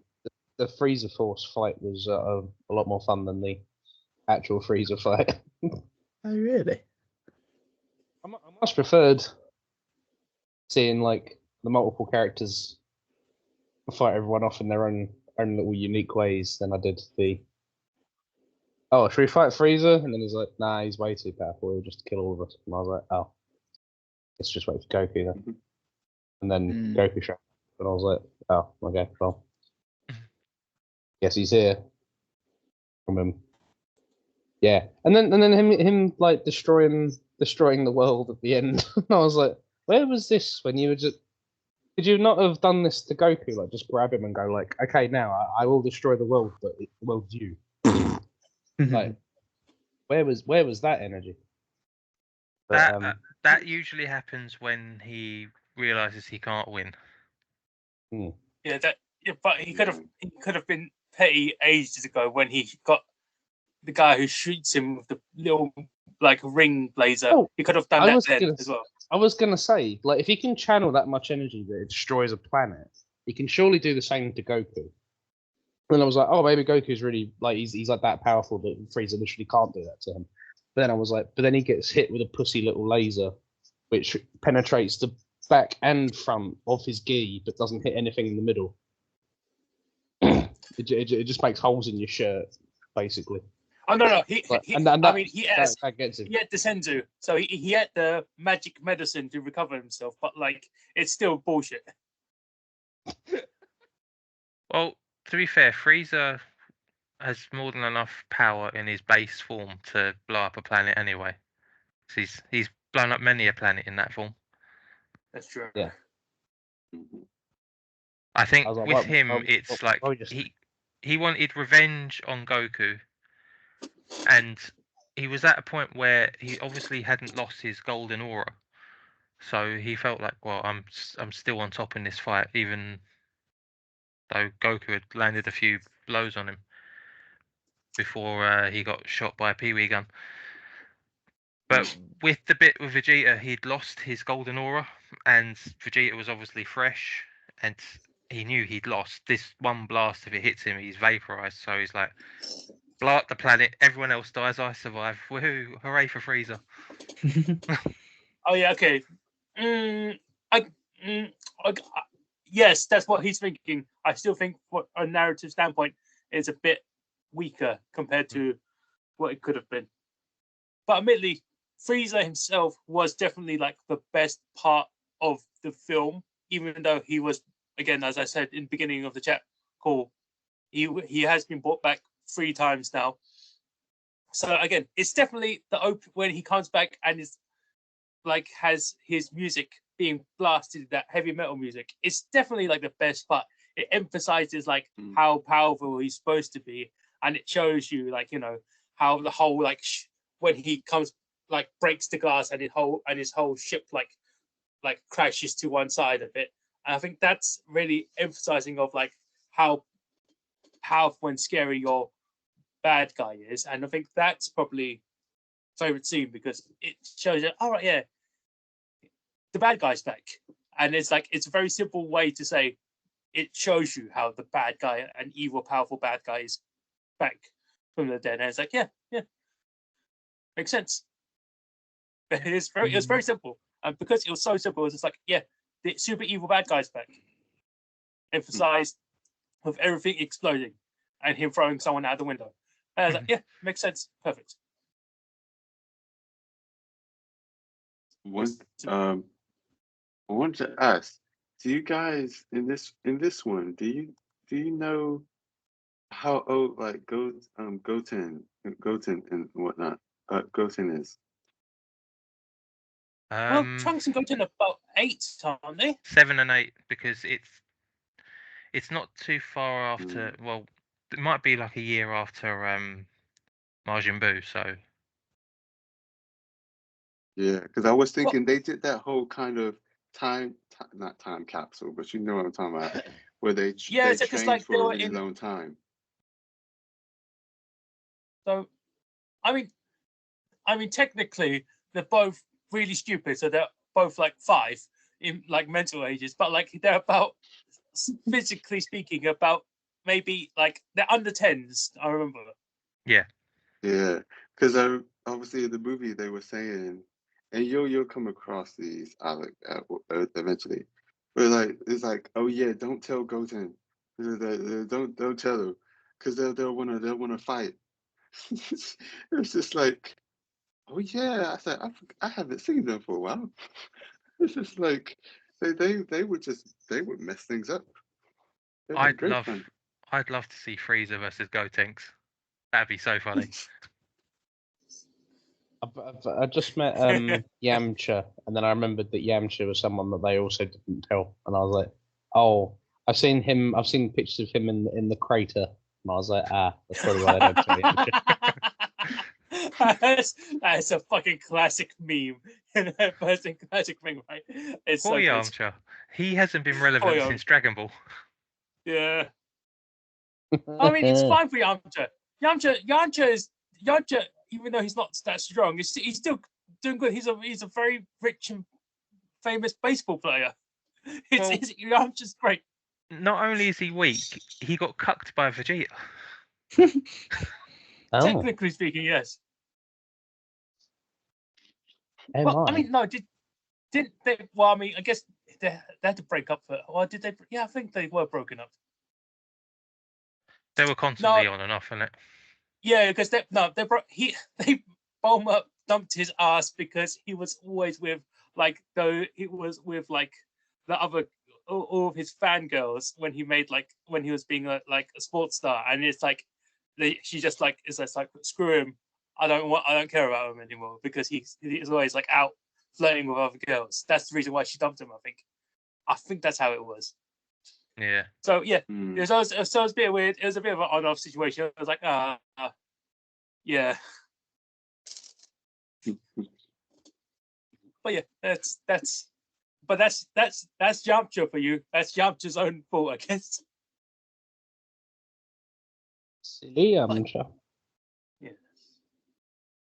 But if they did bring Goten and like Trunks, the young Trunks, I guess, it would. If they did fuse and fight, I guess it would still be quite good, I guess, to see them fight like that. It'd be But quite we'll never funny. know, I guess. Yeah, it'll be more funny than cool, but it'll be an interesting fight. But I guess yeah, that's the point. And Yeah, it'd be a lot going on. it's just the question of why they didn't bring Boo. Mhm. Is Hmm. Why did they what? where's Boo? B-U, you know. Oh yeah, they talked about him, but they didn't bring him into it. Because they were at Mr. Satan's house, so it's kind of like they should have fought Boo, right? Yeah, I think there was lots of things about this in general. I thought it was very classic Dragon Ball Z, but it could have used some better writing. Yeah, I'd agree with that. Also, I don't blame Yeah. them for not including more characters because classic Dragon Ball, they include more characters, and then you get something that goes on for 100 episodes. So so it's just like it's the kind of thing with One Piece as well that you get in One Piece. It will just be like, oh yeah, we're still on just the same day. It's been 20 episodes and it's only just now the second day. It's just like it's just gonna keep going on and on. So and plus this one was a cut down version of the film. The extended version, I think it's 2 hours and something. And it also included a kind of sneak peek for the next thing. You would probably know, Pac. I don't know, but like Goku Black and some other kind of stuff. Yeah. Yeah. So that was in the extended version of this as well. Oh, See, at that- the end Really? anyway. That's Yeah. that's probably that's the last arc I watched, and it's probably my favorite of Super so far. I feel like you would really enjoy the multi-universe tournament. It's really interesting to watch. I've seen loads of clips from it, It- but I'm it's- refusing to watch it until I've watched the whole way through again. Fair enough. I feel like it'll give you time to go, I see where the characters come from. Because if it's like, you can see the influences of Akira Toriyama's other works in like the multi-universal tournament. You can see like, oh right, that's from his other works. You can tell, you really feel it. So it's like, it's good if you refresh yourself because you can see where it all goes. I'm even making a note of the episodes. Where is it? Are you watching? Are you guys? Oh, Pat, are you watching on Crunchyroll as well? No, I've got all of it on DVD and Blu-ray. Nice. So like I've just Oh. got them all listed up here so far. I'm on season 2 of Dragon Ball. Cool. I'm watching them through your Crunchyroll. Yeah. That sounds like it should be a euphemism. Oh. They look at Rob's face, Yeah. man. Yeah. So, It just gave me a flashback to having athlete's foot.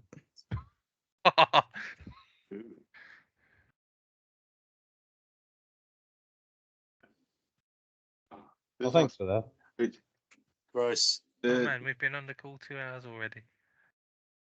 Oh, there's lots of cool kind of trivia I was going to say at the end that I just kind of like just like that I found out. Has everyone said their favorite scenes though? I believe so, yeah. I mean, I don't think Ben. Ben? Ben? Oh, you. I thought Ben did. Little Ben. Sorry, he's probably packing all of the stuff. He's gonna take to meet his Canadian missus. Well, until Ben comes back, when he is, just let me know because I'm not looking at the call screen, reading something else. So some just random cool things about it. It was the first Japanese film to receive IMAX 3D screenings in Japan, apparently. No way, really? Yeah, That's it was mad. pretty cool. Yeah. The band, I think one of the bands that makes quite a few songs in it, I think they also did music for Sailor Moon and something else. Trying to remember what else they did music for. I could see that being an actual title though. Sailor Moon and something else. Oh, Pokemon. So Pokemon in 1997 and Sailor Moon Crystal in 2014. Sweet. Apparently. Really random. So, oh, cool. Oh, that's it. Jocko. So even though he's not obviously one of Frieza's guys, he's also named after food, but specifically a paste condiment made from blended and fried fish. Wait, Ben's back. Ben. Which is quite funny how he's looking at the goldfish and he's named after blended and fried fish. Anyway, you done your favorite scene, Ben?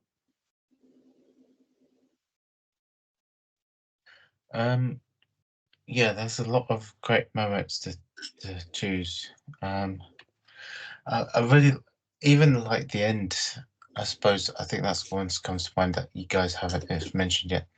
Obviously, the Earth gets destroyed like willy-nilly, and literally Frieza destroys the planet Earth entirely. But there's no way around it. It's completely utterly destroyed, and yet they're all like in their little bubble, but as protected by the gods. They're just they're all, every one of them are okay, but they're like, what do we do? And it's like, oh, actually, I have this power. I can reverse time by 3 minutes or so.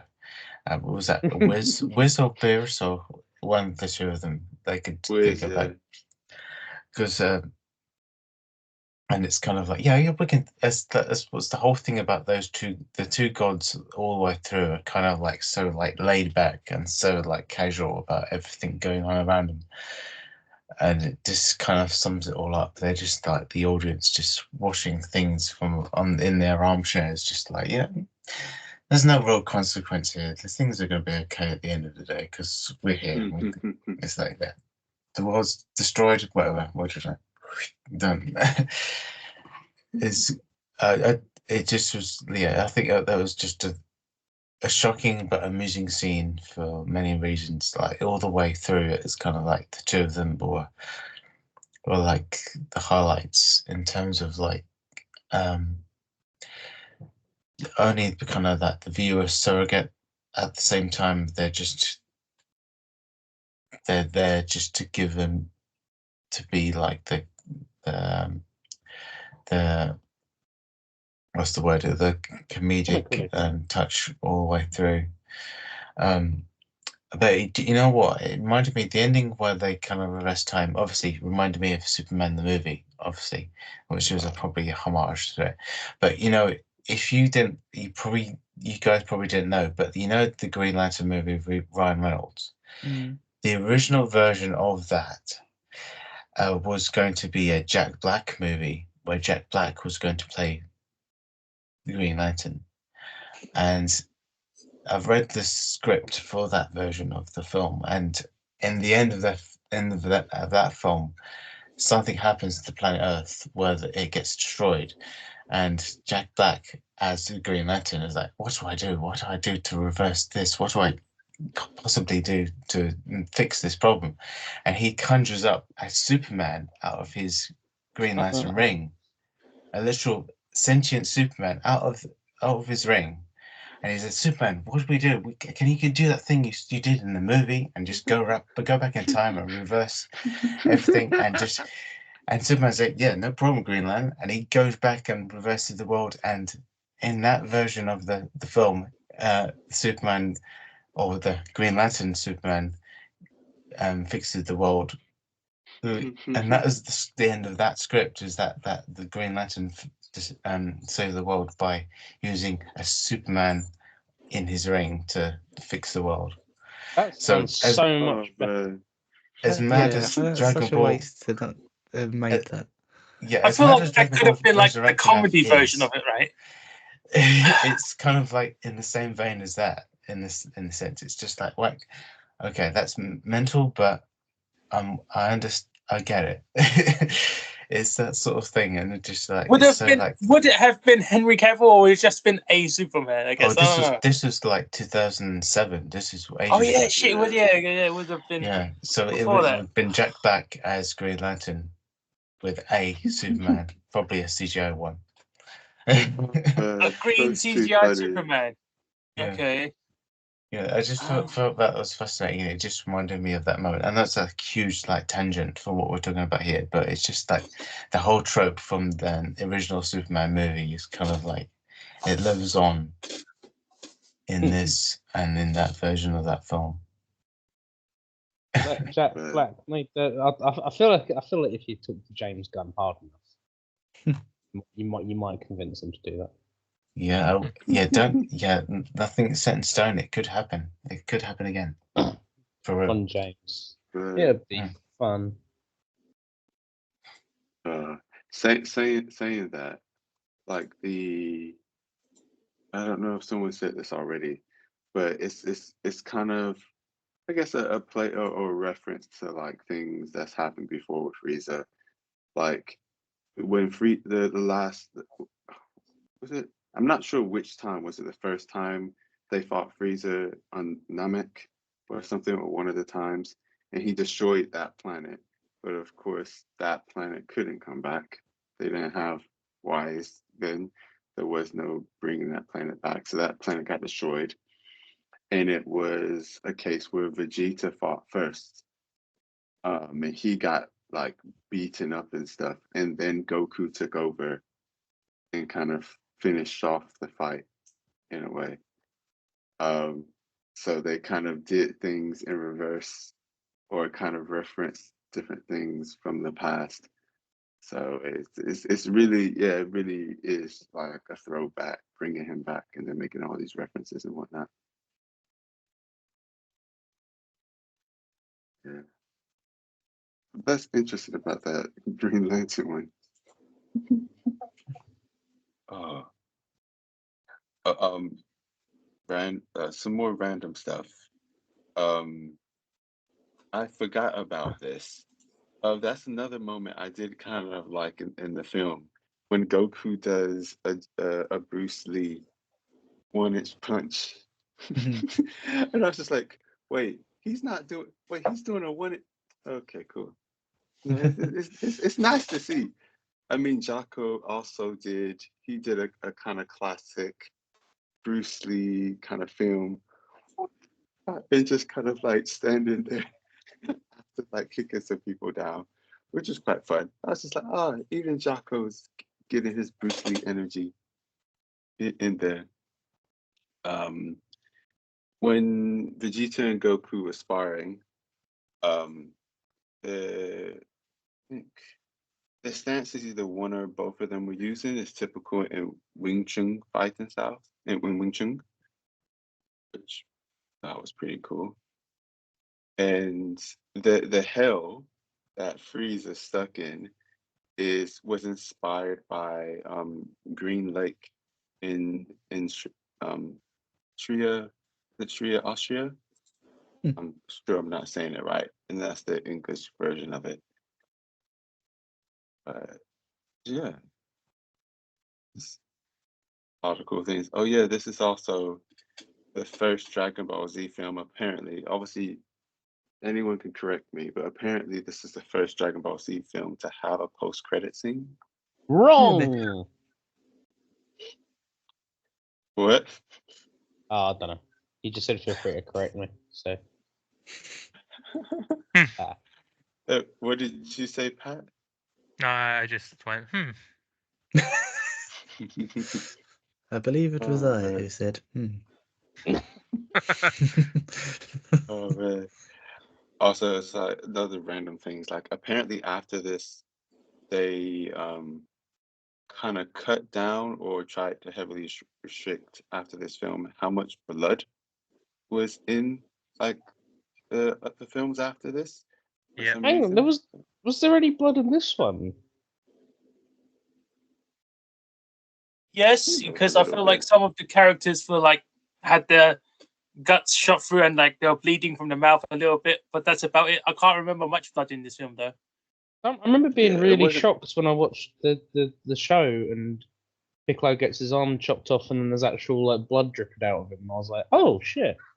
I didn't think they could do blood because they didn't show the pussy little laser going through the actual Goku, just his gi. I thought, Yeah, oh, it's actually, no, you saying no? Oh, sorry, I mean, just cut you off because you saying that it's just making Mm. me think. Is the Crunchyroll version of Dragon Ball like the completely non-edited version where like people are allowed to drink beer and actually bleed, and I've the seen beer isn't people- edited to look like frosty water instead of beer. no, It's just I've seen people. I've seen people bleed and I've seen people drink beer. In it. Okay, cool. So it's the actual unedited version. That's awesome. I didn't realize that. I think I might actually give it a rewatch then, just for the sake of rewatching it. It's just like, oh, cool. Okay, sweet. Nice. Yeah. Go on, Manuel. What were you saying? Oh, that's okay. That's something I forgot now. But oh, that was it. Like it was just apparently I don't I don't really I'm trying to think basically this film had well, in their films and not necessarily their TV series. Apparently it has one of the larger body counts, but that doesn't matter. It's like you said, people can just be brought back. So it's kind of like, Nobody has a larger body count than Majin Buu. oh man, He how just many did fucks his he? way. Well, he blew up the entire planet that was fully populated. Yeah, Plus, you got to think how many other worlds he destroyed. Because when Frieza said, "There's two people I wasn't to challenge: Lord Beerus and Majin Buu." yeah, true. The whole kind of Majin Buu part in the series, like you remember how to beat them, like so Goku and Vegeta had the fuse, Yeah, and obviously they reference that in this film, like oh yeah, I remember working with you, and I never want to do that again. And that whole thing was funny because if you Alec, I think you'll love it. They have to do some dance to fuse together, and Vegeta's so pissed. He doesn't want to do this crap. It takes forever to convince him. And eventually, yeah, they do this fusion dance. and then it kind of helps. And because they kept saying, "Oh yeah, if you work together, you could do something so great." And I thought it was going to be a case where when Frieza came back, he was going to be that powerful that they would have to fuse or they would have to work together. But they just never bothered doing either of those things. It's like, oh, I actually would have liked them having that kind of character progression to go just like back in the Majin Buu era. Obviously, it was much more desperate then. Things got to a much more desperate state where they literally had no choice, or literally everyone's going to die, kind of thing. But that would have been cool. But otherwise, it was just like watching Goku beat on Frieza and mess around with him, while Vegeta's fully stocked in the back, just ready to just get rid of him at any time. It's just like, don't really feel the stakes. And I think that's part of what makes, I guess, the TV series special in its own way. Like, yes, you have a lot of stuff or filler and all sorts of stuff going on, but like even going back, and you have it in many different parts of the series, but just going back to the Frieza saga, it's just like there's so much at stake. People are literally dying. The planet is breaking apart. Like, if they don't succeed, Earth is doomed, and it actually looks like it could be doomed. Doomed.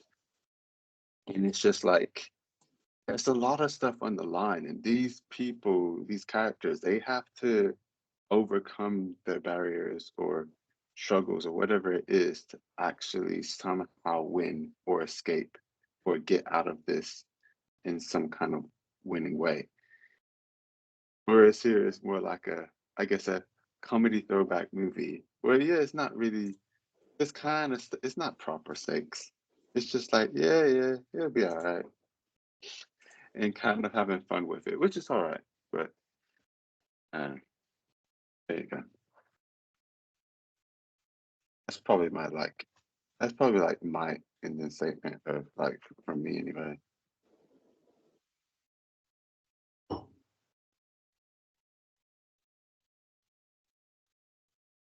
Right. Anyone else got anything to add before we wrap it up? Closing Uh, thoughts on Dragon Ball they- Z Resurrection F. News at 11. They introduced, or they commented about Ultra Instinct way earlier than I realized when they were doing this film, because they talked about Ultra. Wait, Emmanuel, do you remember what Ultra Instinct is? Not properly, no. Blue hair. Never mind then. Damn it! I No. need John to be here to talk about it. They mentioned it way earlier in the series than I realized.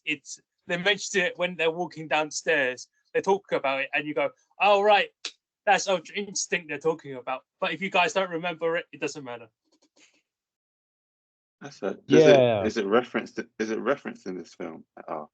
It's that it's Whis talking about it, about how they during the training, about like just doing it without thinking and just doing it, Yeah, you know, where he that- catches like a yeah. fucking bee and he puts it on the flower. He's talking about Ultra Instinct during that Yeah. time.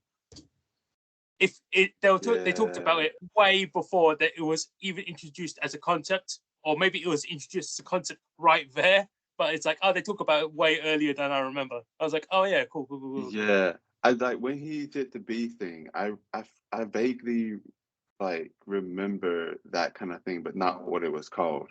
But I think, yeah, what you're saying is true. Like that kind of concept was introduced very early on. But yeah, cool. Okay. Any closing thoughts for you guys? Yeah, didn't like this film, but as a gateway, has been perfect to me. Enjoying the show, so I guess that's something. I'm glad.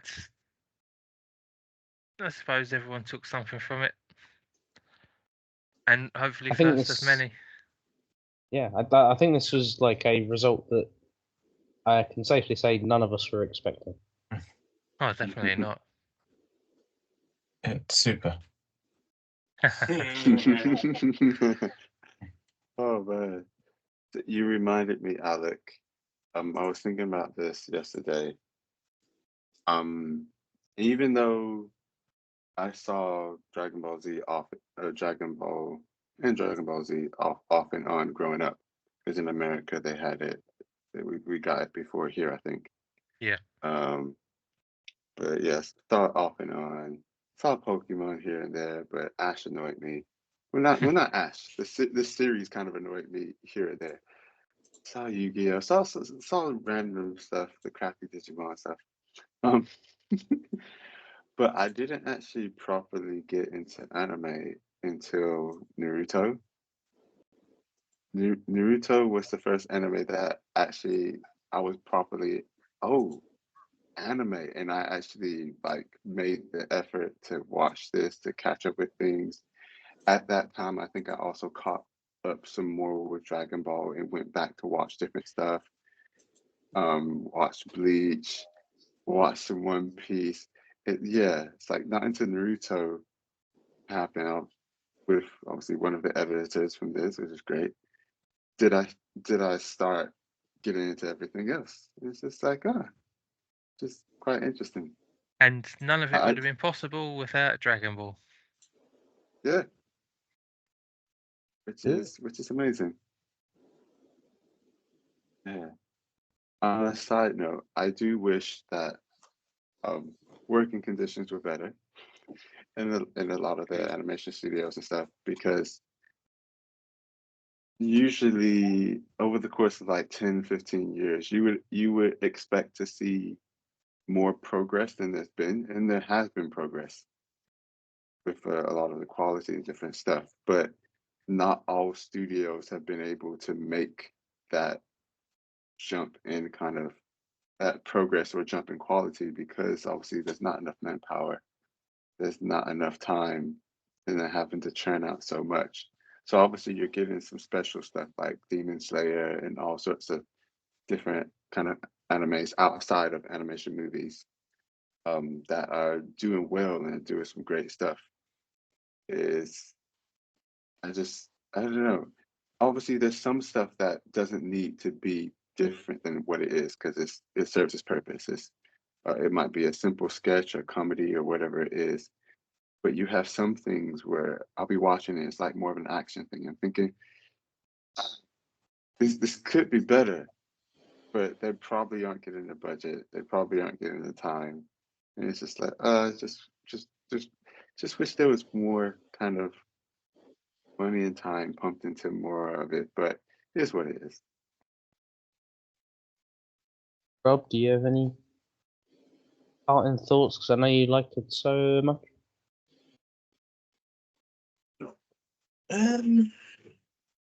Probably not anything that I wouldn't be repeating, to be fair. But no, definitely my favourite pick of yours, Pat. As a pick, not as a film, but as a pick. I think this has been great.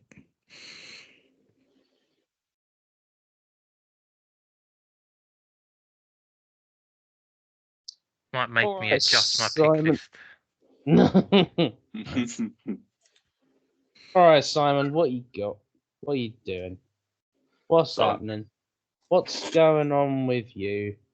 So- What's on the list? So come on, you can tell us. What's Cannes going Film on? Festival Come is on, where Simon. you have to Let's go to Let's people do it. go to Shut up, play their Alec. films in France. Cannes is in France, it's a French place. So when the Hong Kong director goes into France, just to feel the vibe and stuff, a bunch of French people go, "Oh, Monsieur, I've not seen you do anything here. You just watching. Why don't you not make a movie?" So the guy goes, "You know what? I'll make a movie."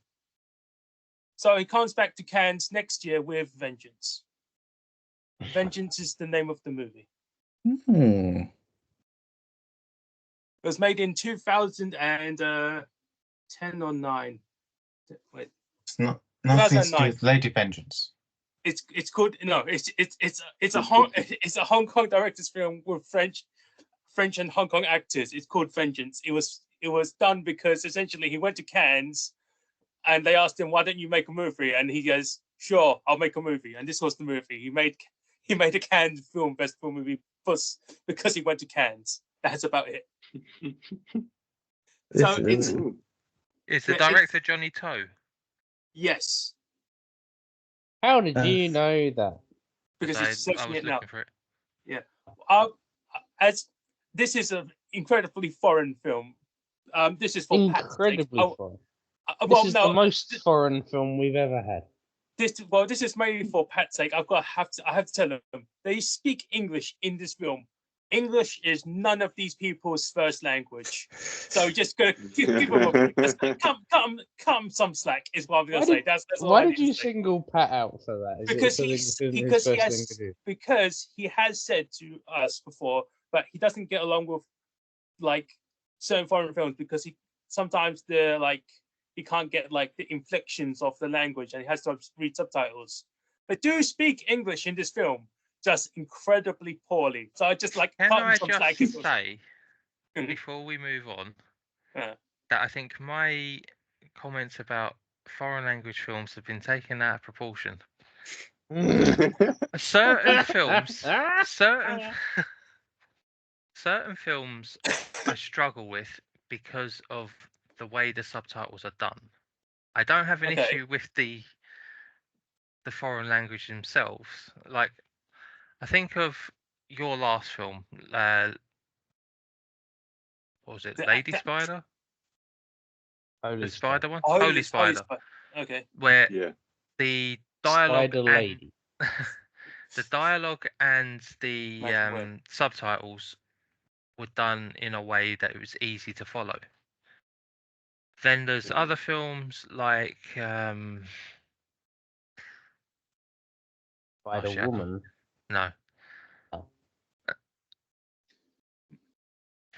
There are Magma. other films that's been picked in the past where the dialogue itself I'm trying to sort of overthink, and then obviously when I'm thinking about what they're saying with the subtitles, it's made it a tougher watch. So it's not that I don't like them. It's just it depends on the type of film. Okay. This type of film is Basically, a triad film, but he it's hates 'em. technically a cowboy film.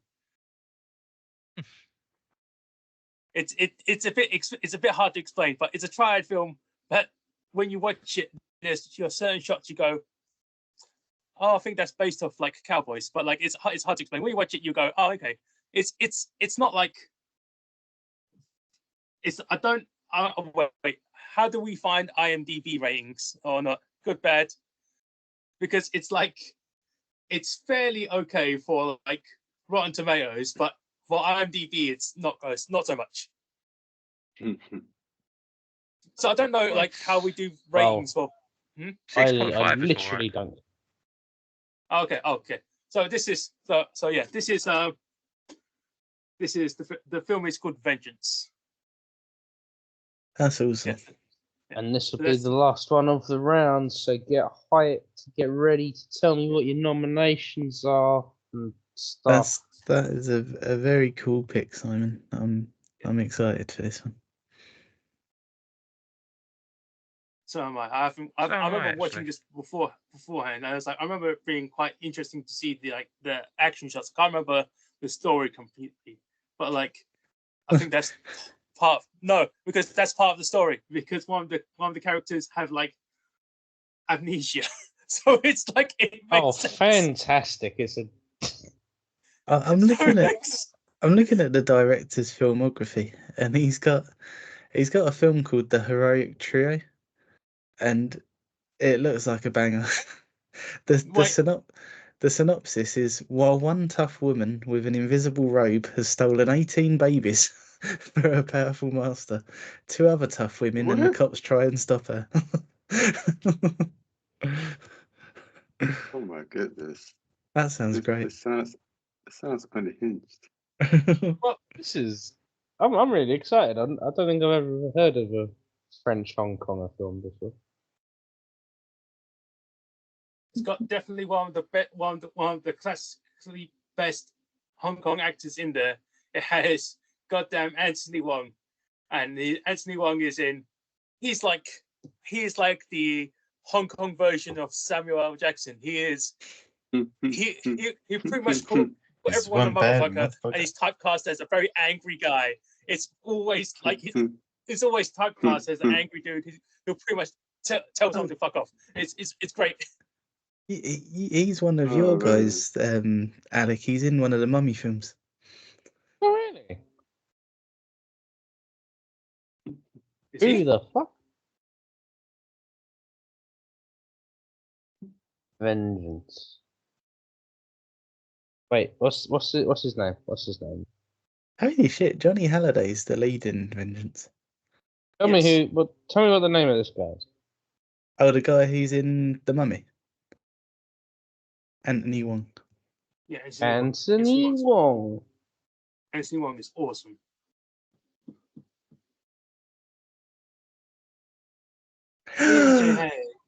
Okay, what? Oh, Tomb of the Dragon Emperor doesn't count.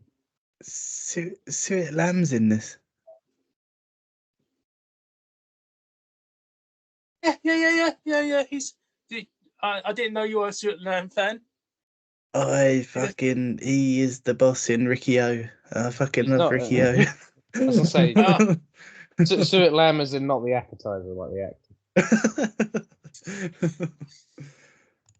He Fucking does a lot of he does a lot of triad films as well, technically speaking. So it's like, it's just he gets really typecast for it.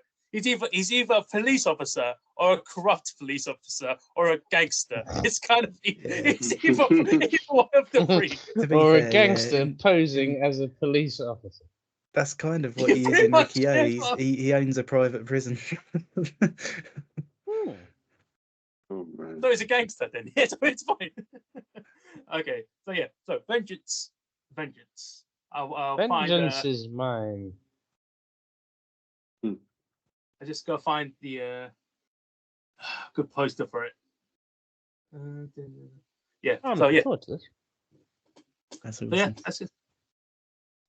It's on the typical places you can probably watch it. Like it's on Prime and it's on. Oh, wait. Yeah, it's on Prime and stuff, so you can watch it there, or the other place that Alec doesn't like. Apple TV. Crunchyroll. Oh. No, Crunchyroll's that. alright. Just to back you up though, Alec, on something about Apple, like Yeah, fuck Apple Um, TV. Thanks, Emmanuel. Okay. like on a random one, this big YouTuber, tech YouTuber I follow, Linus Tech Tips. He was ranting recently how difficult it is to, until they updated recently, but how difficult it is to unsubscribe from Apple Arcade if you don't have an Apple device and you just have like the Apple TV app. It's like, yeah, if you're used to Apple and kind of stuff, you can probably figure it out, but you're not.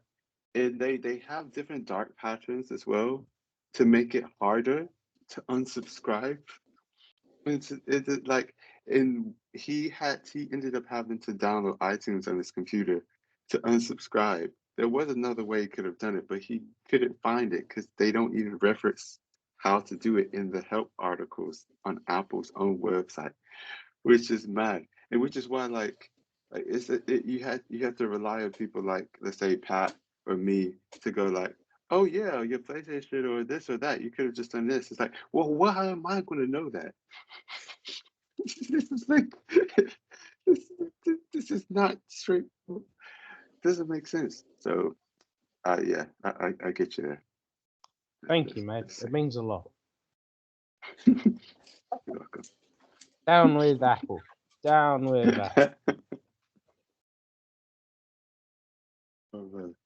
I've got Emmanuel on my Yeah. side. Cool. Well, you don't, because he's wearing earpods.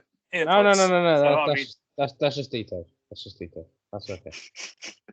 okay, I think we'll end it there. Oh man. Nice, Simon. Nice. All right.